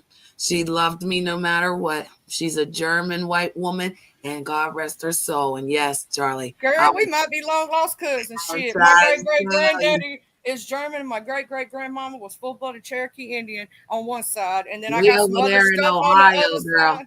We Child, Buckeyes. We Buckeyes. We from Ohio, girl. girl, I'm so mixed with so much stuff it ain't even funny. I call my, I'm mixed with all And of the my daddy kinds of is stuff. black. He's Nigerian. But again, I don't know why they act like he ain't from America. Just because you know the bloodline doesn't mean folks ain't from America. But no, Here's yeah, the I'd thing. actually. Generational thing. Like, here's the thing. I had a friend who was trying to claim they wasn't of Mexican descent just Okay. because they're born here. You could still be of a descent of a Right. like you could be German descent, you could be Native American descent, you could be whatever descent that you come from. And I've got a lot of it, so I'm all over the damn place. I need to do a blood test really because I got like 6 different kind of Native American. I got like 5, 6 different kind of other stuff. I probably got a little bit of this, everything. But it doesn't matter Right. in the grand scheme of things. We're all part of one thing, the human race. We Right. should And like love you one said, if you another. need blood, we're there for you. You need a helping hand, we should be there for each other. And again, when these times are hard, and next month when they cut these food stamps and everybody's going to go crazy, I hope there's people like Miss Brittany that will reach out and help people and feed people and give them hope because that's what's about to happen. They're about to tear the little bit of hope that folks had left. And here come Miss Brittany. I'm just a true-blooded American, and I'm going to stand for every American that says we, the people, can get this together. We, the people, can take those words right up off that piece of paper and really make it worth it. Help your neighbor, help loved ones. Don't be afraid and give without wanting something in return. Oh, I your appreciate blessings will you, come Charlie. back to you, and you don't have to look for the blessings. They just will. I've Never. gave my last. I'm gonna tell you something. I've been the poorest you can be, and I still made sure that I reached out to somebody else Period. and gave my last. And I didn't want nothing in return, but I knew that if God helps me when I'm at my lowest, and I know I don't think there's a way this is gonna work out, but it always does. It That even always. if I gave my last, somehow it's gonna work out because He looks out for His people. God looks out. And I'm gonna tell you something. Don't in these times, in the next couple of years, what I will tell to people is do not let them divide us, because divided we fall, united we stand. The reason they try to divide us all is because they know together we're strong. Right. They We don't the want us to be people. strong. They want us to be divided and fighting each other and beating each other upside the head so that they can do what they want while we ain't paying attention to them. We're paying Right. attention to each other. Right. Because you never tell the left hand what the right hand's doing. And Mhm. again, in a simulation, if you look up dark winter simulations is what they do to us. Like you said, to keep us all locked into that mode. And I'm over that, Charlie. I I really love am. everybody. And if you don't love me, oh well, I'll go find somebody who will love me. Shit. Well, Mm-hmm. but again, in these hard times when again people are gonna go through some things, I hope together as people we can understand and not make fun of things. Because when people go hungry, it's not gonna be funny. It's not funny No, now. there's It's going to not be some funny later. crazy. I'm going to say this. There's a lot of things you would do that you normally wouldn't do to make sure your kids have food. There's a lot Well, of things that a person who loses all hope will do. Like if you take a person's last hope in life, they have nothing left to live for. There's things that they would do that they wouldn't normally do. So if you see your neighbor acting out of character, please don't judge them at that time, right, because you don't know what they're going through. And everybody, don't read a book by its cover. right, Just because everybody's different, everybody's going through the struggle, everybody's living. We just trying to do the best we can while we here. That's all we know how to do is survive, right? We right. survivors, and we not gonna give up. We gonna survive and keep on Period. surviving. And I hope that no matter what happens over the next couple years with what's going on with Trump and the political shit, that all we can do is try to survive and live through it. Even if the next one's the same and the next one's the same, we just got to keep going. Because I'm gonna tell you something. If you've ever lived extremely poor and not middle class, you will understand that no matter who's in that office, it don't matter. You still got to do what you got to do every day to survive. That's all you know. And please don't judge people who may or may not live a lifestyle you may not understand, because I'm going to say this, as growing up in the hood, and I watched people live that fast money in cars, right? And Right. sometimes they feel like they have no other way. And sometimes they're some of the best people you will ever meet in your life. Don't judge a book by its cover and give people chances. Now, if they own that, that pedo stuff or something like that, that's a little different. You know what I It mean? is. Yeah. Or But even bestiality. We're not going. We need we that. not going. People No. need therapy. If you need shock therapy, if you need something to tell you, it's not it. This ain't that. And honey, you don't have to do it. Because again, loneliness is a disease now, Charlie. That's what they did to us 5 years ago when they social distanced everyone. They made it okay to be alone, and some people can't be alone. No human really can be alone. It's not in They're our social DNA. creatures, Right. technically. Just So, like dogs are social creatures and everything else. If you right. took everybody else and you were here by yourself completely, eventually you would go insane, Yep. because you do need that social interaction. Even if some people don't like to be in large crowds or kind of enjoy being by themselves, which I'm one of those people, you still need that social interaction every once in a while. And that's why we get on the internet. That's why we talk to each other on here. If you think about it, sometimes our lives are so busy, right? Are so busy. This is the only interaction we have at this moment because we're so busy doing other things. We're cooking, we're cleaning, we're taking care of people, we're doing this, that, and the Mhm. next thing. So this is our time for social interaction, right? To Mhm. reach out to others of like-mindedness and whatnot. And sometimes we just need to escape from reality and have a moment where we can laugh and be stupid. Why do you think I act crazy sometimes? Because you know what my ultimate goal every day is? If I can make one person smile and one person laugh and change this world for the better, I did my job. If I get more than one, hey, I did better than I did yesterday, right? But it's always one act of kindness, that small act of kindness. You just walking by, let's say you go to the grocery store and you see somebody with a cute outfit on. If you're just sitting there and go, oh my God, I love your outfit. And that's all you do is when you walk by, I love your outfit, have a good day. And that's, you don't know if that one compliment you just said or one good thing may have changed their whole trajectory of that day, because they may have been thought about unaliving themselves, and you could have literally changed their thought process and not to give up on humanity. Just one small act of kindness every single day is what we can do to help try to change. We were not perfect. We can't do everything. Don't try to put the world's problems on your shoulders because you can't do it. But you can Don't try to let do them that. take your kindness for weakness either. No, they try that That's with me what all we're the gonna time. do in 2026, y'all. If you know it, don't let them take that kindness for weakness, and you don't gotta snap out. Just know that again, you're giving it out because that's who you are, and there's nothing they can take from it. Because Oh again, no, they tried that with me. They tried that with me, and then I showed them, you don't want to try that because here's the thing about a very kind, nice person: when you back them into a corner, they're gonna come out swinging. But I love encouraging people. I love making people smile. If I can, because to me, that's my act of kindness, right? That's one small act of kindness can change the world a little bit at a time.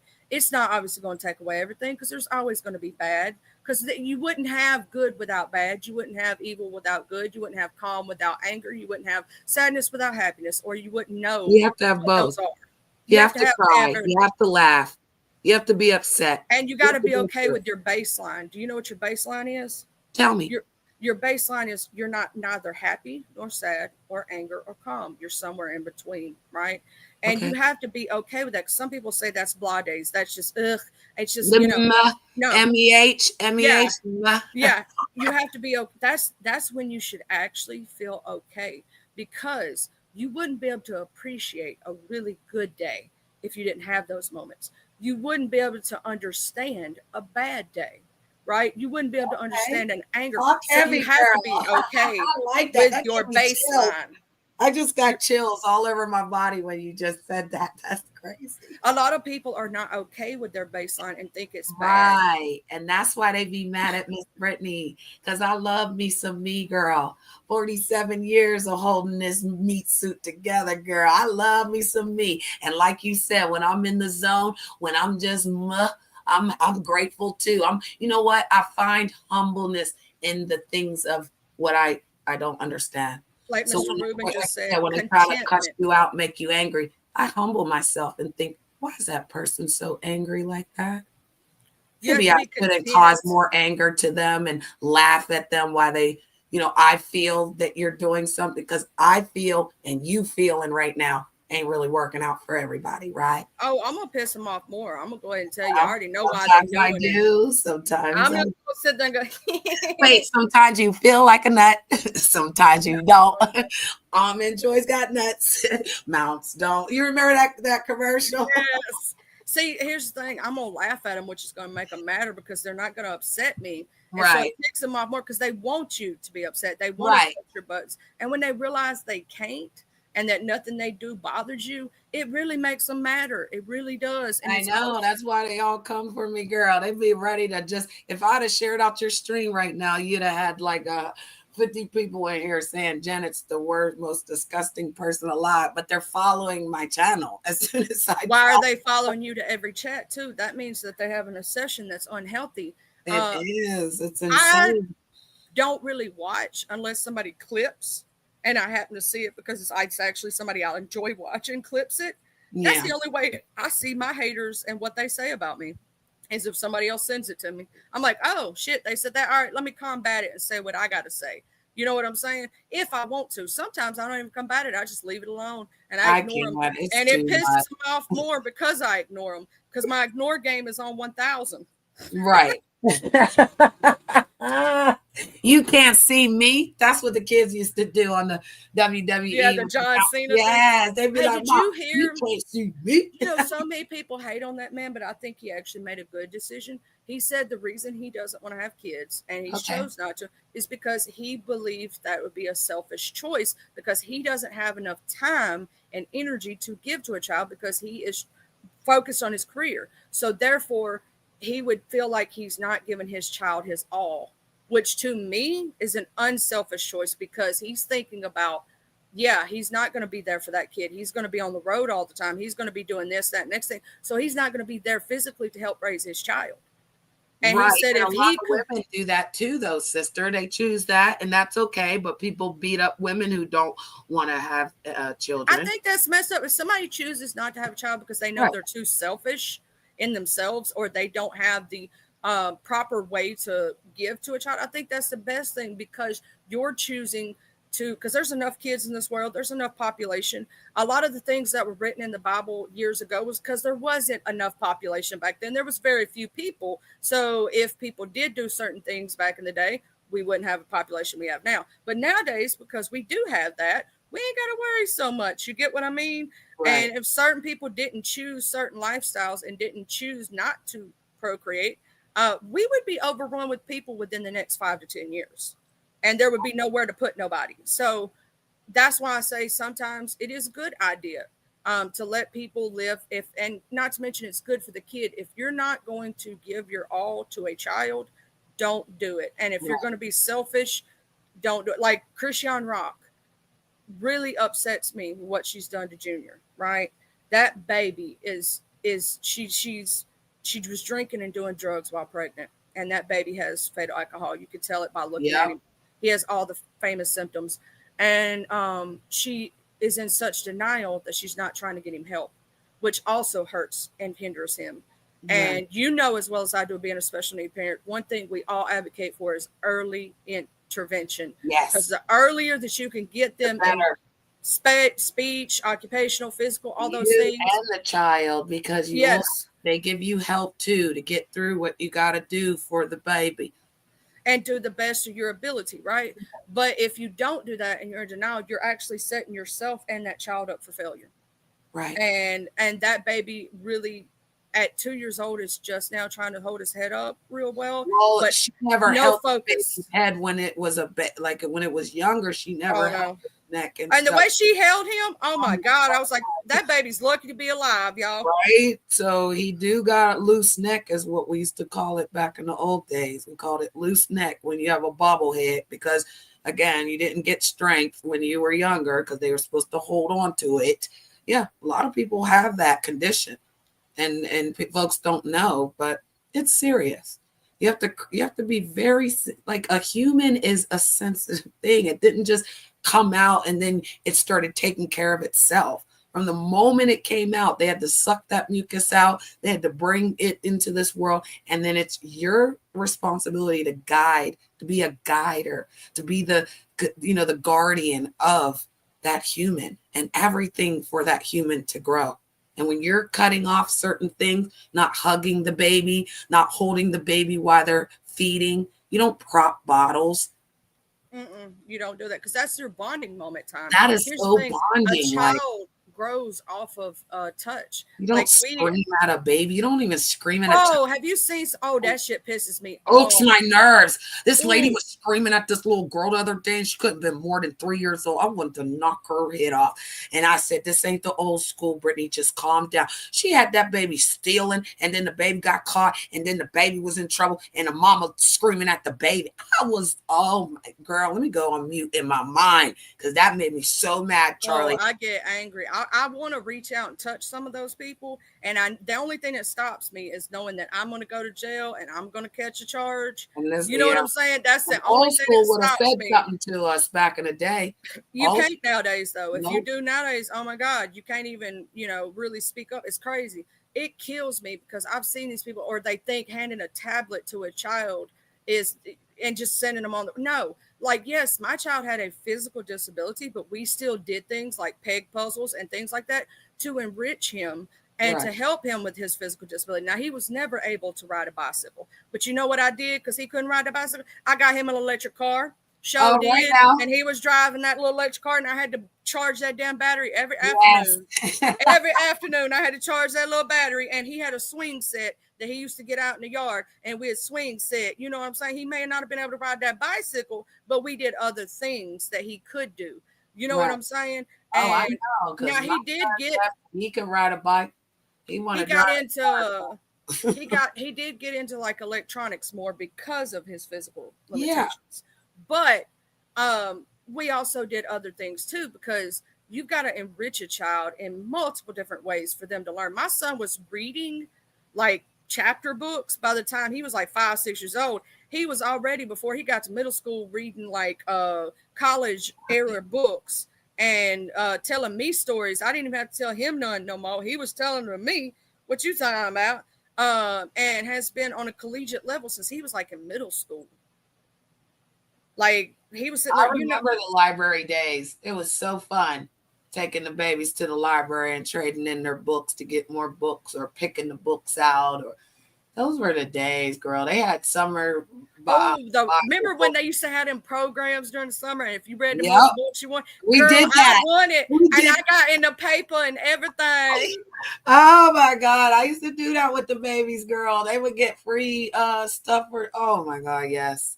Which was in the paper. That I know you were proud. And that's Oh what I'm yeah. saying. Reading and educating ourselves were the fun days. Now no one's reading, no one's taking the time. People can't even pay attention for 5 minutes or longer before they get, distracted. Yeah. Oh, So, knowledge is power too. People forget that. Teach yourself. Here's the thing: oh, even if thank you, you're, Racing. Have a good day, love. even if you like, love you, racing.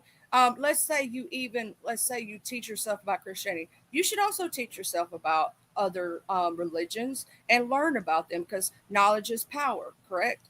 I've Yes. taught myself about many different things to understand. I had a friend who was a Satanist. A lot of people believe that people who are Satanists believe in Satan. Not necessarily. A person Okay. who is a Satanist actually believes that all people are godly, like they're gods in their own right. They believe in self. That's what they believe in, yourself. And so it's I like to look into different things. Doesn't mean I'm going to change my belief system. God gave me the brain to use discernment, and He gave me the brain to learn other things and not be judgmental towards them. That's His right to judge. If they Mhm. wrong, they gonna find out when they get there, right? I'm not going to, because that ain't what, you know what I'm saying. If I'm wrong, I'm gonna find out when I get there. We all gonna find out on our own because we born in this world by ourselves, and when we go, and you cannot take. Have you ever seen? This is what my daddy used to always say. Have you ever seen Wells Fargo behind a hearse? No. You can't take it with you when you go. You don't. Money is good to live on and all that. We need it to eat and all these other Right. things and function, but you can't take it with you when you go. So have fun while you're here. You don't have to necessarily go boss wall if you want to save money for your kids so they have something. Create generational wealth or Right. whatnot. Do that, but don't sit there and covet it as if it's better than God. Nothing is better than God. Nothing. A tree, money's tree. Mhm. So he took the one thing that we love the most and trying to destroy us with it. A tree. Because that's all it's made out of. It's Oh, I not made love, out I of love. gold. I'm gonna ask you this. I'm gonna ask you this. I Mhm. love going outside. I don't know if you do this, but I go outside sometimes and I just look. I look at the bees and the trees and the beauty Of around us. course. Just the And look little out the things. sky. Yeah, I'm looking out. That's funny you said that. I've been looking outside watching the wind blow all the leaves off because they're turning yellow and orange and stuff. And it's really bad storm today. And I'm just watching all the leaves just fly right off the trees while we're talking. So that's, yeah, talk about it, girl. Because I, those are the things people don't stop to do. They used to say, stop and smell the roses. Remember? That's what you that know, means. people Yeah. don't do that. They take for granted everything, even the smallest thing. Like here's the thing. Like let's say you're hearing your son is not, right? So Uh-huh. that you can hear those small sounds that he'll never be able to hear, right? And some Right. people take that for granted. They take for granted that they can wipe their own ass. They take for granted they can feed themselves. They take for granted the little things that you should be grateful for. Like I'm grateful for every single thing. When I can wake up in the morning, I can still walk right now. I'm not in a wheelchair. I'm Right. grateful that I can do that. And people aren't thinking about what they do have. They're focused on what they don't have. Yeah, I could say that because of the times. Because you wake up and you wake up and is your bank account on zero? You wake up and did the power go off and ruin your refrigerator? Is today going to be the day when the internet goes down and everyone's going to be on the black? Like, yeah, you do. But like you said, if you get up past that and then get, to a place where you can be like, even if these things happen, I'm going to be okay. Okay. Yeah. I'm gonna always be okay because I'm gonna tell you something. Lights go out. I'm gonna figure out a way to where I can burn a candle. I'm gonna read a book. You know what I'm saying? There's other things I could do. I could go outside and walk around and see the Welcome back, beauty. Wyatt. You know what I'm saying? So Yeah. Welcome back, even Doc. at your lowest, Yeah. even at your very lowest of your life, and you're at your bottom rung, don't stay there in that hole. Dig your way out, but be grateful for you do have a roof over your head. You have food in your Yeah. belly. There's some people that ain't that blessed. Yeah. That's a blessing. Everything, your life and your breath in your body, the fact that you can breathe, that you woke up that morning. A lot Yeah. of people don't Friend's think about cousin that. died the other day, Monday. He basically he was okay for the Sunday game. And Yeah. then Monday, no one heard from him. And the girlfriend went to the house and he was on his knees, like literally on his knees with his head on the ground. He died in that position. Well, So yeah, we need to be careful what we do and check on our loved ones. I Because check on your strong friends too. Just yeah, because they thank you. strong Just because they're strong. don't mean they don't need some love, care, and attention, because a lot of times they're strong for everybody else, and who's going to be strong for them? Facts. Oh, Wyatt said I was in a wheelchair after my stroke, but I learned how to walk again. And occupational therapy is what I went to school for before they took it from me, Wyatt. But I would have been in that position to help you through that stroke and walk again. I always wanted to do occupational therapy for that perfect example of what Wyatt gave. Even though he went through something, I wanted to be the person to help them get back to where they could be, happy again. So thank you for sharing that story, Wyatt. In my heart, I swear, because a lot of people don't understand that that can be taken from us. Your legs, your hands, your eyes, your taste, your talk. Like people are losing their voice box, Charlie. They're crashing out on this internet and then their voice box is getting shattered. I'm gonna say this: there's only one person on the YouTube streets, one or two, that I absolutely cannot stand. Two of Oh, them are for my own personal reasons because they have attacked me and went real life. One person is because of something they did that could have caused somebody else to be unalived, an innocent person. And mhm. it's not taking on somebody else's beef in this instance. It kind of is, but kind of ain't. Um, and they called the cops and said there was guns in the vehicle, and there was a young man who has special needs in the vehicle. And what if they had a wild hair up their butt that day and unalived that child? So I don't care. That person will never be allowed around me. Kiki can take her drunk ass and go sit down somewhere. I don't like her for that reason. Oh, It is not because of, and regardless, I would have never even had that feeling because it would have been between them two, and I would have left it that way. But when you involve that innocent young man, I ain't got shit for you. When you oh, go real life and do something like that could have caused him to lose his life, that's when I ain't got shit for you. Now, if it just stayed words on the internet, they'd be fighting and doing it. She did whatever she did to a grown ass adult. I wouldn't care.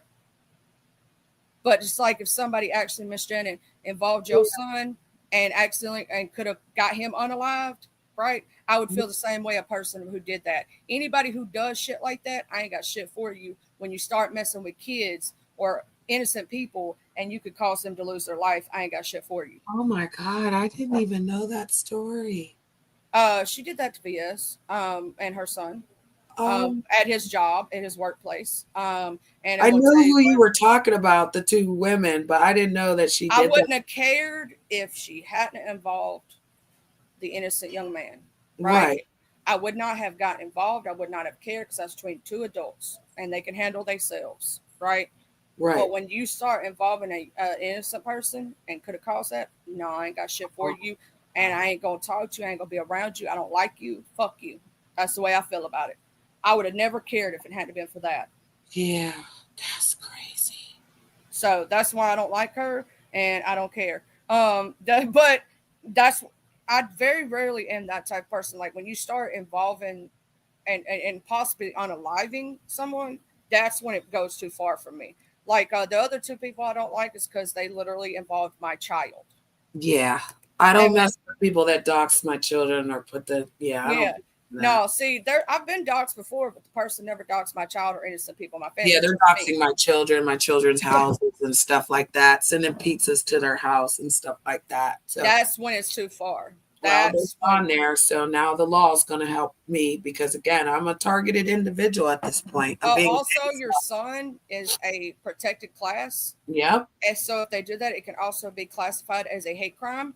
It can also be classified because they're a protected class. Anybody who, like disabled, anybody with a specific thing remember that you are a protected class, and if they try to target you with internet harassment and things like that, even Miss Janet, if somebody tries to share your oods in a specific They manner, have. That's how this really you know started. about the Take It Down Act? No, but I'm telling you, 4 years ago, I privately shared my picture with this man that privately shared his picture with me. But then when he got mad at me, he showed it to everybody. So if I tell you that again, you can't humiliate me anymore. You can't judge me on why I do what I do. Yeah, that happened to me, and I had to take it. And that's what I Let me tell you something. If why anybody they does that, want me murdered, and they're gonna watch me get murdered, and my son while they're laughing like, well, Janet, you're just ugly, just go away, just leave people alone. But no one can tell you any proof. They can't bring you real proof other than a half-cut clip or something that they've put together, sister, to lie on me.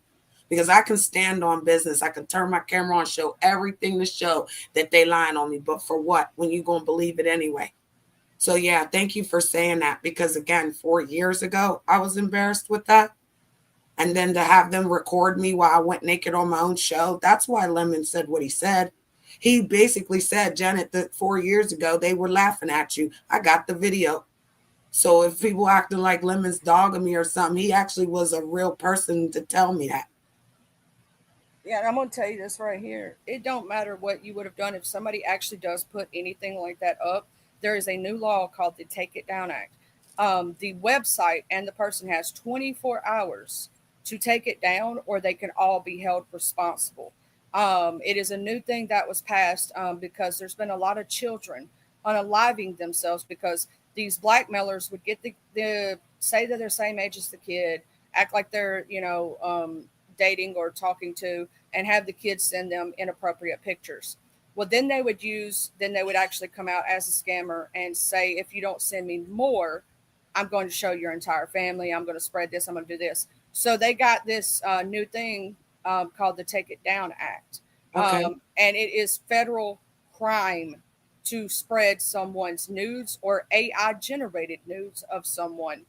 And they have the website or wherever it's published has 24 hours to take it down, or they can, if it's on Instagram, Facebook, YouTube, it don't matter where.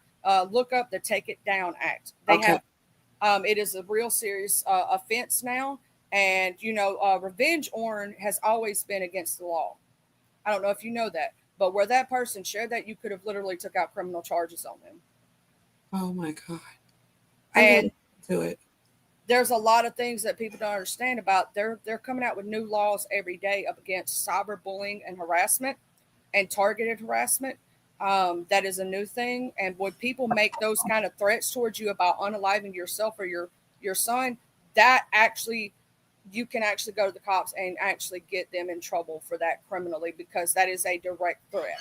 You have to have a direct threat most of the time, but that is considered a direct threat. Now, there are harsher penalties for anybody that's under a certain age or a Okay. person that is a protected class, like your son, who is a protected class. If they say they're going to unalive your son, that is a harsh penalty and can be a felony. I am not joking to you. If you look up the laws in your state specifically and federally, because here's the thing, it becomes federal when the person is a protected class. And there is federal statute against cyberbullying, cyber harassing, and making direct threats towards a person who is a protected class. And your son would be considered a protected class. So they don't realize they're playing with fire. Right. And I appreciate this information. I'm actually writing it down. So I appreciate this because, again, I had to go to the FBI about it. Because, again, I'm literally being gang stalked on the internet. They came Oh, over and attacked me at TMO's yesterday. Like I said, I can't put you on my community wall, or they'll come over here. They'll try to get your information. They'll try to threaten you. And they're trying to do that to isolate me and have everyone afraid. But it's a little more than we don't like Janet and she's so ugly. Nobody mess with her. It's more than that, because you wouldn't continuously do it every day, all day, at multitudes of people. It's not just like I want 4 to ask this people. It's question. like 20 people. If they happen to hear this, I want to ask them what their ultimate goal is. Do you really To want make me hurt myself. That's what I'm going to go.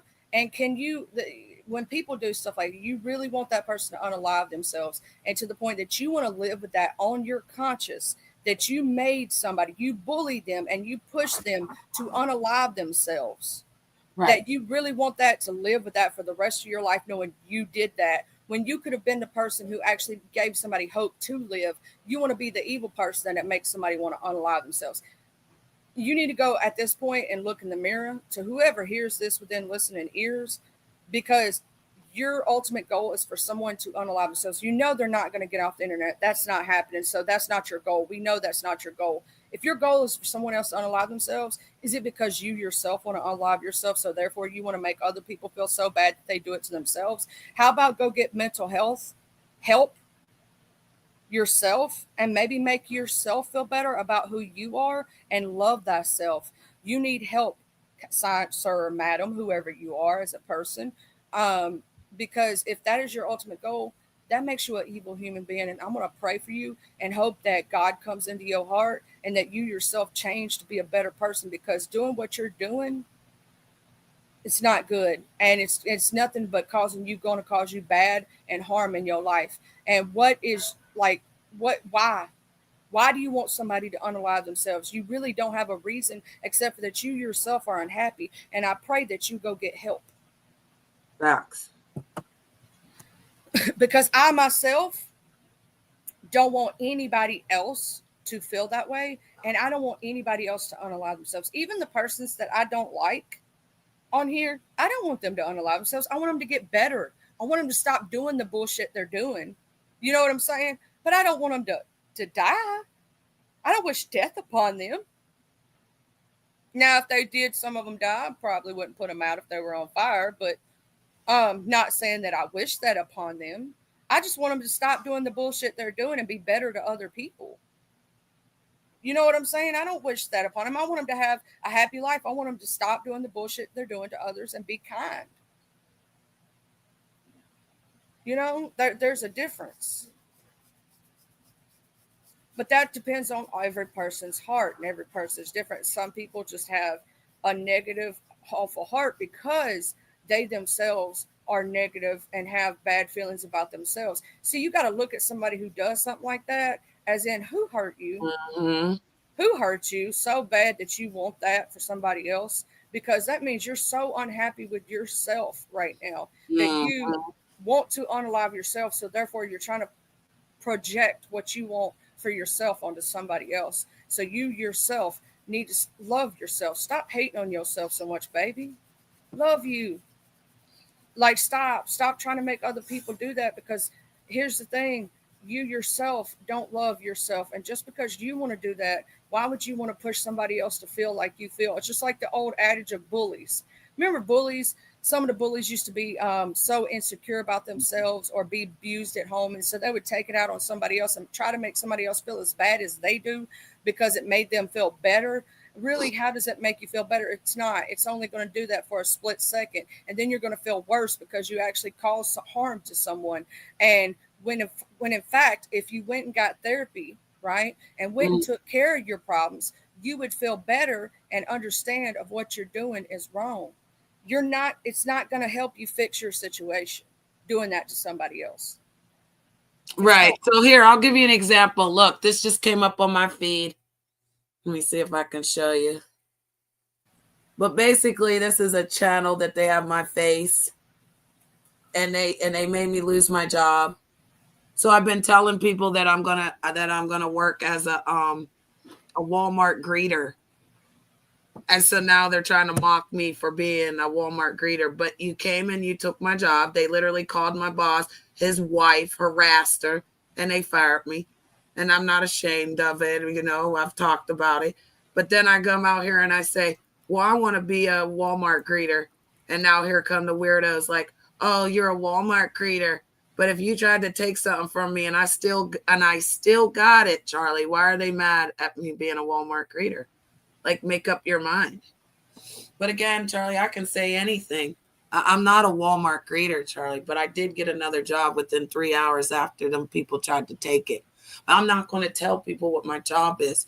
You're not going to know what I do. So if I tell you I'm a Walmart greeter, then respect it, because you know why, Charlie? I get to speak to everyone coming in. I can make them feel important and good. I can give them good energy to smile and enjoy shopping. I can check your receipt to make sure you ain't a thief. And I can also slow them down. Slow down over there. Make sure you're walking. Who's got... Stop.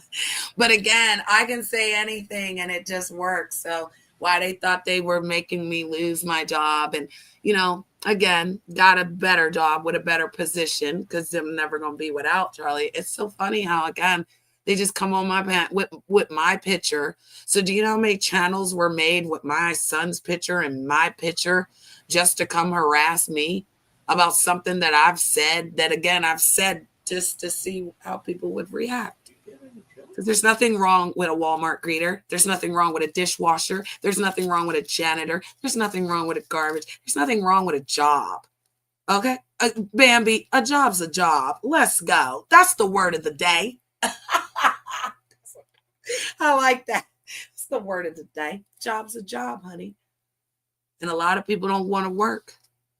Well, here's my thing, right? Why do people, when you have a beef with someone, right? Why take it real life? I still, to this day, do not understand why you cross that line. Are you not intelligent enough to beef with somebody and roast and gag? No. You know what I'm saying? To use Right. like here's the thing. There's so many things that we probably have all said on this internet that you can roast and gag somebody about, right? With their own words, with the truth, right? Right. Why do you have to try to take it real life and ruin somebody's life? Why do you have to call somebody's job? There's no reason. You're just, I hate to tell you, but you lost if you did that, because you're not intelligent enough to use words. You have to try to affect I'm someone. gonna say, you want me to share your stream out and watch what happens in about 5 seconds, and then you can see it? Oh no, I've seen it before. Trust me, I've seen it multiple times with different people on this internet, and it's not just you. It happens to a lot of people. It's insane, and I want them people to know I am fighting for them.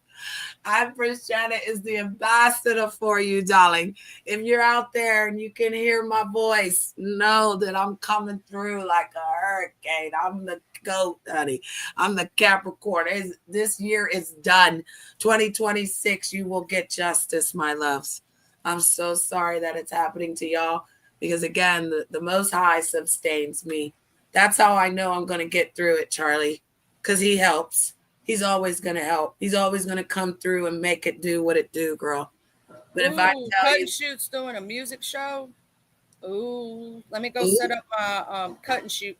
She does like music lives, and she does like different kind of mission mashups. It's real cool. So what I'm fixing to do is I'm gonna go ahead and set this up if she's live right now. oh, cool. I'm gonna set up a redirect. Oh, cool. I didn't even know about no redirect. I hear people are doing a lot of strange things to get a redirect, but Now, I mean, I heard that too, dog. I heard some people doing little strange things I for a mean, piece of change. yeah, You know? I think this would be a perfect time for Empress Janet to go about her way. I want to give you my kisses, girl. But no, I actually want to get down so I can go to the redirect with you, because if I'm in your live, I can't get it from here, right? I'd have to be in the chat so you that just you be in the chat and it'll just push throw us you to over there. Yeah. Oh, this is cool. Thank you. Thank you for your time, and I appreciate you being. I like being here with you in this snuggly fireplace area. I know it's so good, ain't it? It's so warm. Yeah. Yeah. And you brighten up my day today, darling. Oh, thank you, beautiful. I'm trying to get over here and get Cut and Shoot's channel so I can and get the live and all that. Have a good one, guys. Yeah, I'm going to the chat so I can go with y'all. We're about to portal jump. Whoop. Yay. Yeah. Yeah. Let me find this channel, y'all. I'm trying to get to the channel. Unless somebody can get the live faster than I can in chat, I'm trying to get to it.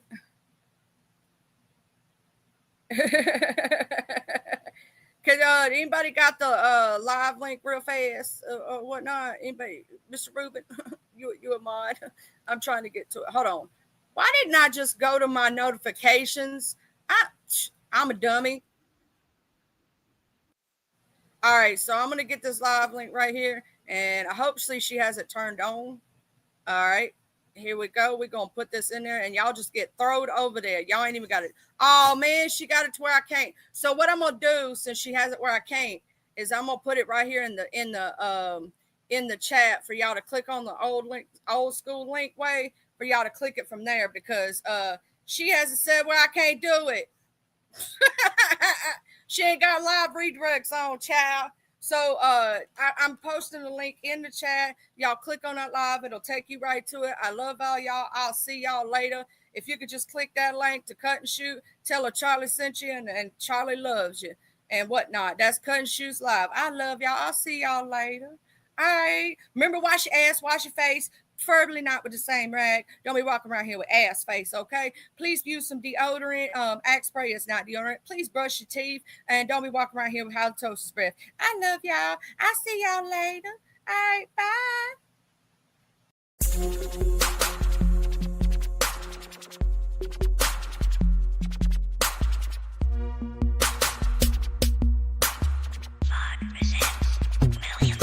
I'm from the T-U-B-E-L-O. I'm reppin' my hood, so love I'm gon' show. From the T-U-B-E-L-O. I'm reppin' my hood to the day that I go. From the T-U-B-E-L-O. I'm reppin' my hood, so love I'm gon' show. From the T-U-B-E-L-O.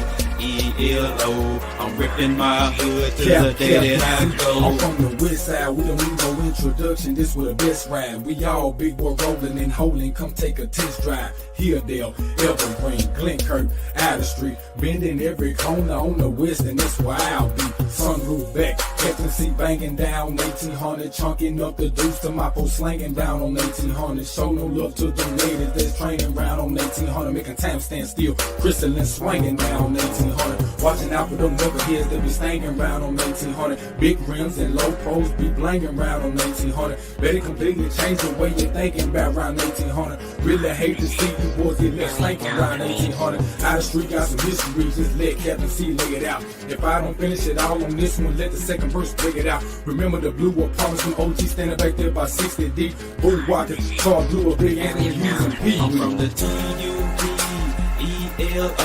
I'm reppin' my